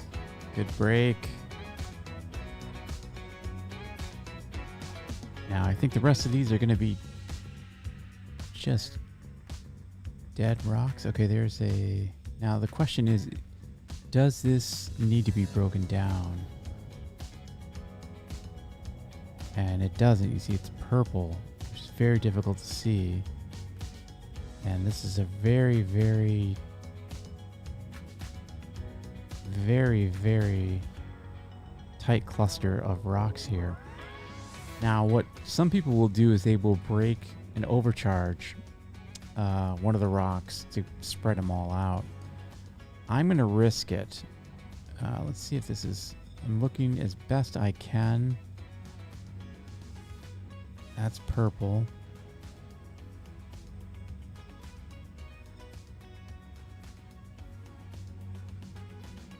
I think I'm going to scoop, and I might need to break to get everything. So we're going to start scooping and kind of hope for the best here, that I don't have to break another rock. But I'm just going to take a peek here at the others. Maybe let's get a different angle. I think this is good. I think we've broken... Oh, there's a great angle, right?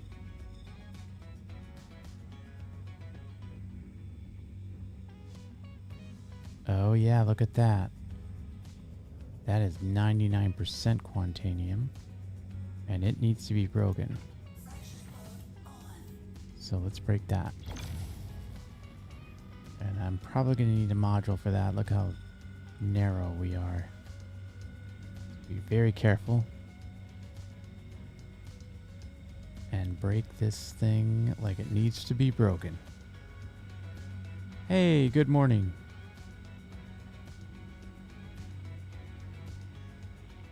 We're breaking rocks today.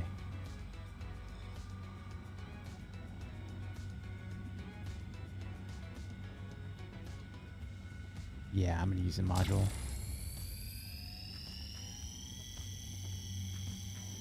There's no shame in using a module.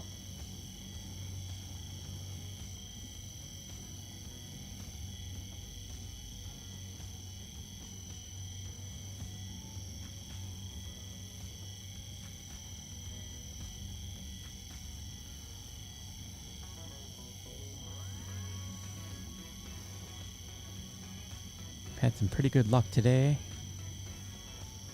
and I'm really happy to see this rock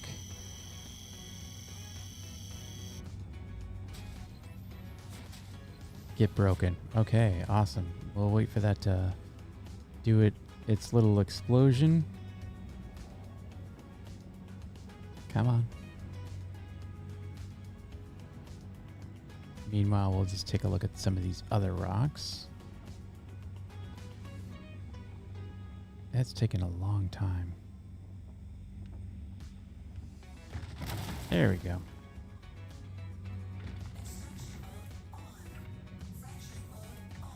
Yeah, I'm done breaking. I think this is going to be all we need. Just going to check my work here.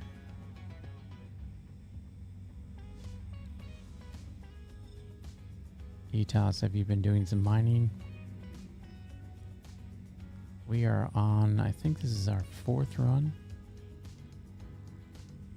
And it has been a good...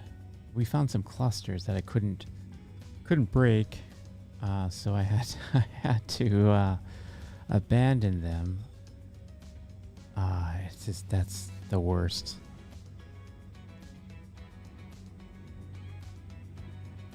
%. Let's find some good ones here. That's not great.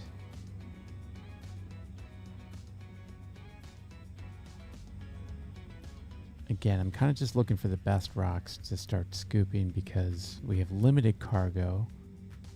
There we go. There's 100.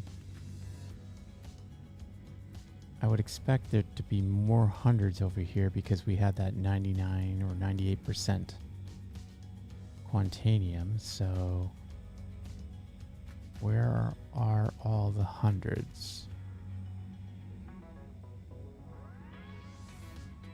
There's 100. So we at least have 2. Yeah, there we go.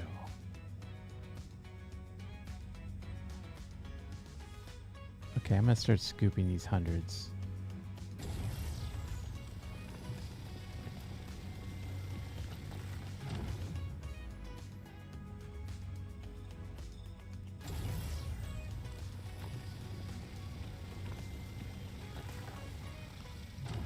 So we would look for the, again, 20 SEUs. That's kind of like your baseline for a decent haul.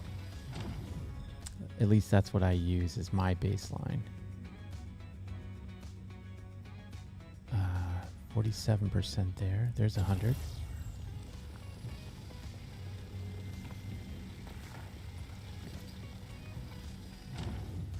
We didn't get the best of breaks. You see all these 40%ers, and those aren't the best.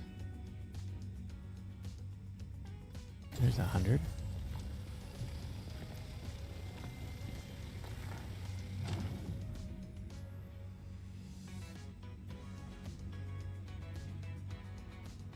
There's 100. Great. I knew there was a couple in there because we had that break that actually had quite a bit of Quantanium in it. So I'm not getting a reading on this one. That's 100.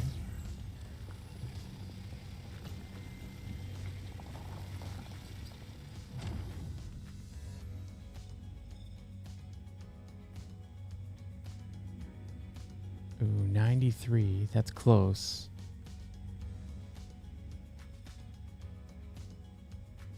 I'll come back to that 93. I think that's going to be our next best. Yeah, I'm going to grab it. Not the perfect run, because we're going to have some barrel in there. But you know what? That's good. Ooh, there's 100. Nice. 34. Okay, well.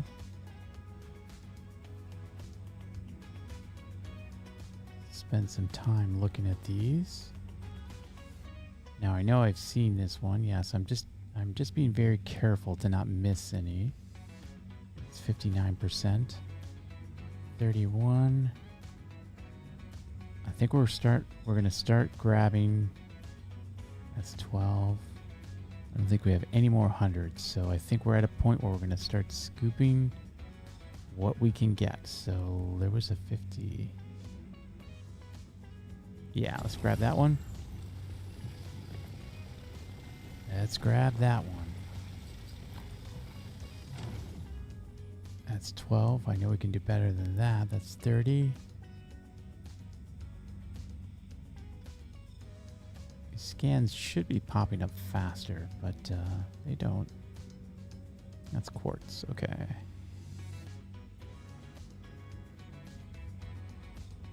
Okay, anything with Quantanium's getting scooped. That's a pretty good one to almost 60% Quantanium here. I'm happy about that. That's 31. We're going to just start scooping. This is where that filter would come in handy. It would be eliminating 20% of that inert material, but unfortunately, you plan for what you want. That's 30. We're going to fill up here, and we did. So get out of mining mode, kick into cruise control, and fly to the sky. Nice, nice. Really happy we found that one. It kind of redeemed ourselves a little bit. I think we're going to call this the last run of the day.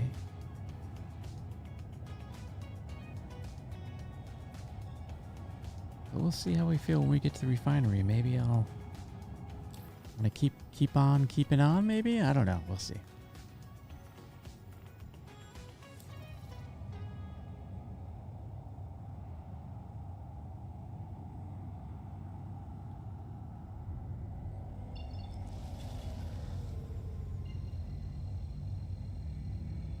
again, I know a lot of people, they plot the course ahead of time, and I'm not going to tell you to not do that. However, with the Atlas Drive upgrade, that easily shaves a couple of minutes off of your travel time. So invest in the Atlas Drive for sure. That's going to save your bacon. And it's going to take a lot of the heat, the pressure off of getting back to the refinery, especially when it spools so quickly. And that is a big, big downer when you go to this second jump and you get that bug where the quantum drive won't let you jump that second jump and you have to turn off the quantum drive and re-spool everything back up. You're going to be very, very happy that you've got the Atlas drive.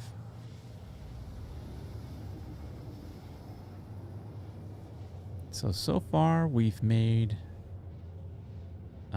417,912 credits from the work orders that we have in place.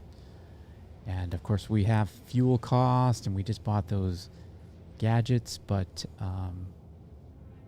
in the long run, I think we're going to pull in with this load. We'll definitely be in the 500,000, 750,000 range. So, and again, if I had those gadgets earlier, we'd be talking about close to 750,000 up to 1 million, because we left 2 6,000, 7,000 mass rocks that were, one of them was 47%, which is about as high as you're going to get.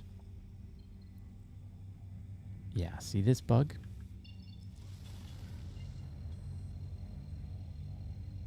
If you were sweating at this point,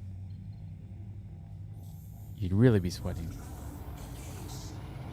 And there's no fix for that as far as I'm aware. I've tried to, aim somewhere else and then aim back. It just keeps happening, so.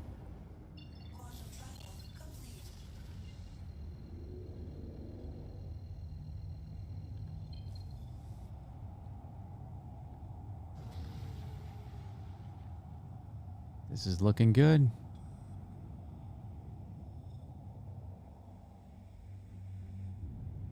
And again, no reason to rush here. Just avoid the temptation of coming in hot. You should be, like I said, 400 is fast. And you don't need to rush it here.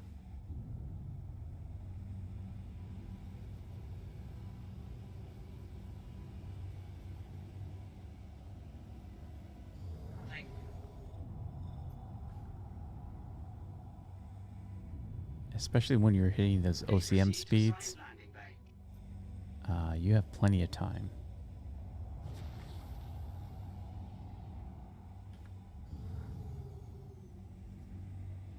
I know I've said that a lot tonight, but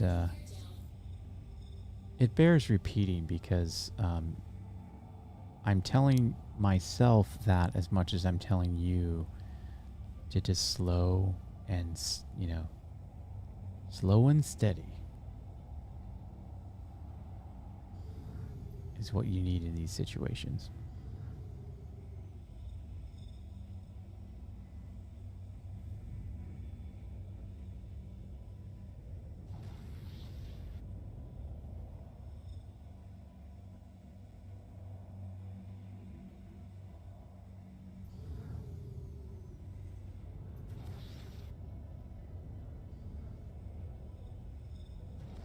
Landing gear is down. You really want to make sure landing gear is down when you're in a mole. I also recommend switching to VTOL when you come in here, because there's that gravity shift when you enter the hangar, and the mole loves to bottom out. And again, our timer isn't even going off at this point, so.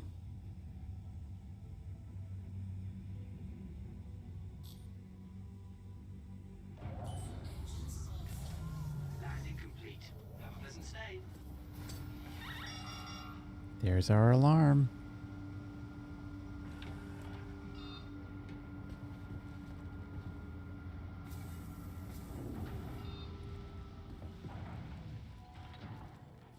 But we have plenty of time. Plenty o' time.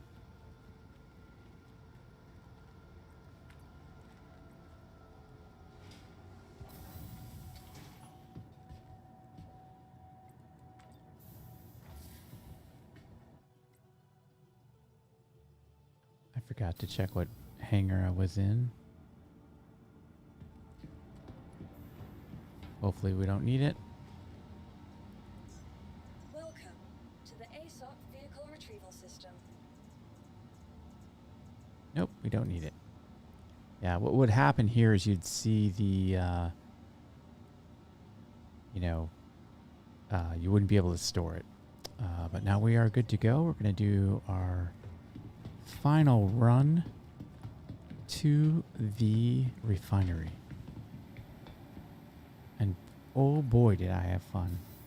It's the longest stream I've ever done, and I probably could go for another couple of hours. I'm just having a lot of fun mining. I love mining. And actually, I gotta say, the spawn, the clusters that we've come across tonight in our stream here, I'm really happy we got to see them because it's been a while since I've seen more than one cluster in a run. So I guess I have to get back into doing a lot more mining. Hey, back again, I see. Welcome. So this will be our fourth work order. See anything you like? Again, same method. Now, a good strategy is if you are trying to sync all these work orders up is to run a couple and then switch to the other method, which is the Ferron exchange. Same yield, shorter time period, double, I think, the cost.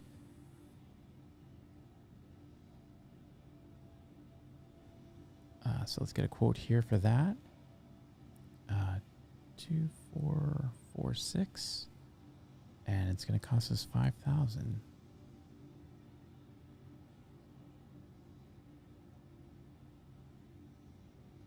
All right, so I'm going to go ahead and confirm that. Again, I don't usually do the other materials. You can if you want. They don't make a lot of money. But let's look at our numbers here for the final run, because I think this is going to be the end of the stream. I'm going to be streaming again tomorrow, which will be just in about 12 hours from now, probably. So let's look at the stats. We made 633,160 credits today. We did 4 runs. And as I said, we could have easily doubled that if we could have broken those. I think it was 4 rocks in all that were too big for us to break. And the answer to that, of course, is bring a bigger mining vehicle if you want. I do have the mole, and I was just going to check real quick while we're here what my loadout is. So it looks like I've got the Lancet with some brand focus, the MH2, that's the equivalent for the and then I have the Helix. So had I brought the mole out and solo mined in the mole, we could have broken those rocks probably. But that's a whole other ordeal and a whole other topic. So I'm going to bring this to an end. I hope you learned something today. And even if you didn't, I hope you enjoyed yourself one way or another. I know I did. And this is the longest stream I've done, 4.5 hours right now. But mining, I could spend all day mining. And And I'm glad this is the stream that we kind of went as far as we did. So, we learned today, just kind of summing things up, we learned about the two different types of locations that you can mine in the moon or in the asteroid belt. We talked about the mining lasers, the two recommended, the Helix, which is your most powerful laser, but the trade-off is that it adds some instability to an already unstable rock. The alternative is the Lancet, which is the mining laser that we were using here tonight. And that takes your power down, so you can't break the largest of the rocks, as you saw. We tried to even break some ones, and it was on the verge of not being able to break it. But you gain stability, so you are taking that very unstable rock, which is Quantanium, and making it something that can be broken without too much trouble. Then we talked about gadgets and modules, and with modules I had the Brant set up, which helps with even more with instability, which I used quite a bit tonight on the second break, because when you do break Quantanium down, those shards can be very challenging to break because they're very unstable. So you can think of a smaller, shard as having even more instability than the larger version of itself, that it belonged to that larger part of the rock. So I was using those Brant modules. I used them at least 5 times. And we talked about gadgets, although we didn't get to use gadgets. Gadgets and modules both serve the purpose of altering the properties of the laser that you're using. So if you're using a Helix, you might want to get something that helps with instability because you've got the power. And if you're using the Lancet mining laser, you might want to look at something that gives you more power. So all of those things and more we kind of talked about at length, and we got to see it in practice. So thank you for joining me. I really appreciate it. Please like and subscribe. Please check out this series. I'm going to do this again. We're going to have more mining sessions, and I might do one for the rock, but really want to focus on the Quantanium mining at this point, because I can use the money and it is the best way, I think, to make money in game, unless you're into bounties, which can be quite profitable. But the huge advantage that mining has over bounties, and I make this point every single time somebody says bounties, you can make a lot of money. Yeah, but you have to wait for the mission to spawn, and if the mission doesn't spawn when you want it to spawn, you're kind of on the game's timetable.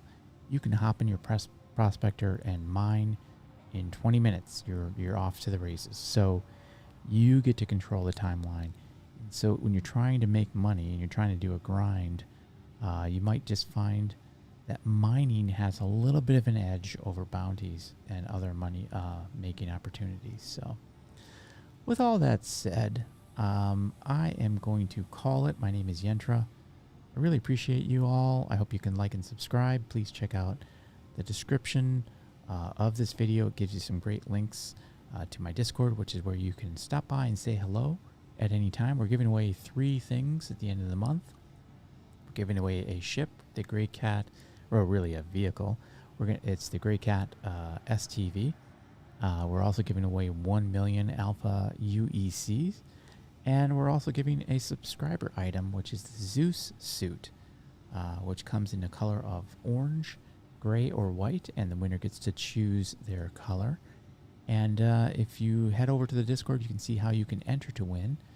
It's super easy, and you can win one of those 3 prizes at the end of the month. So check it out. Again, thank you for being here, and we'll see you tomorrow.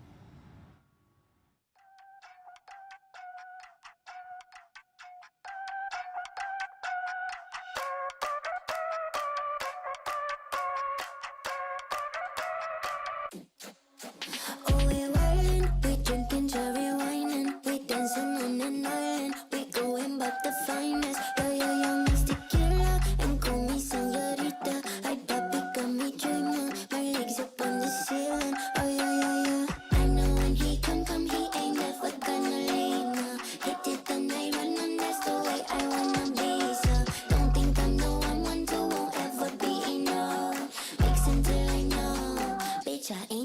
He don't want love, love, love. He just wanna fuck, fuck. Ow, little vacation. Drink it till we naked.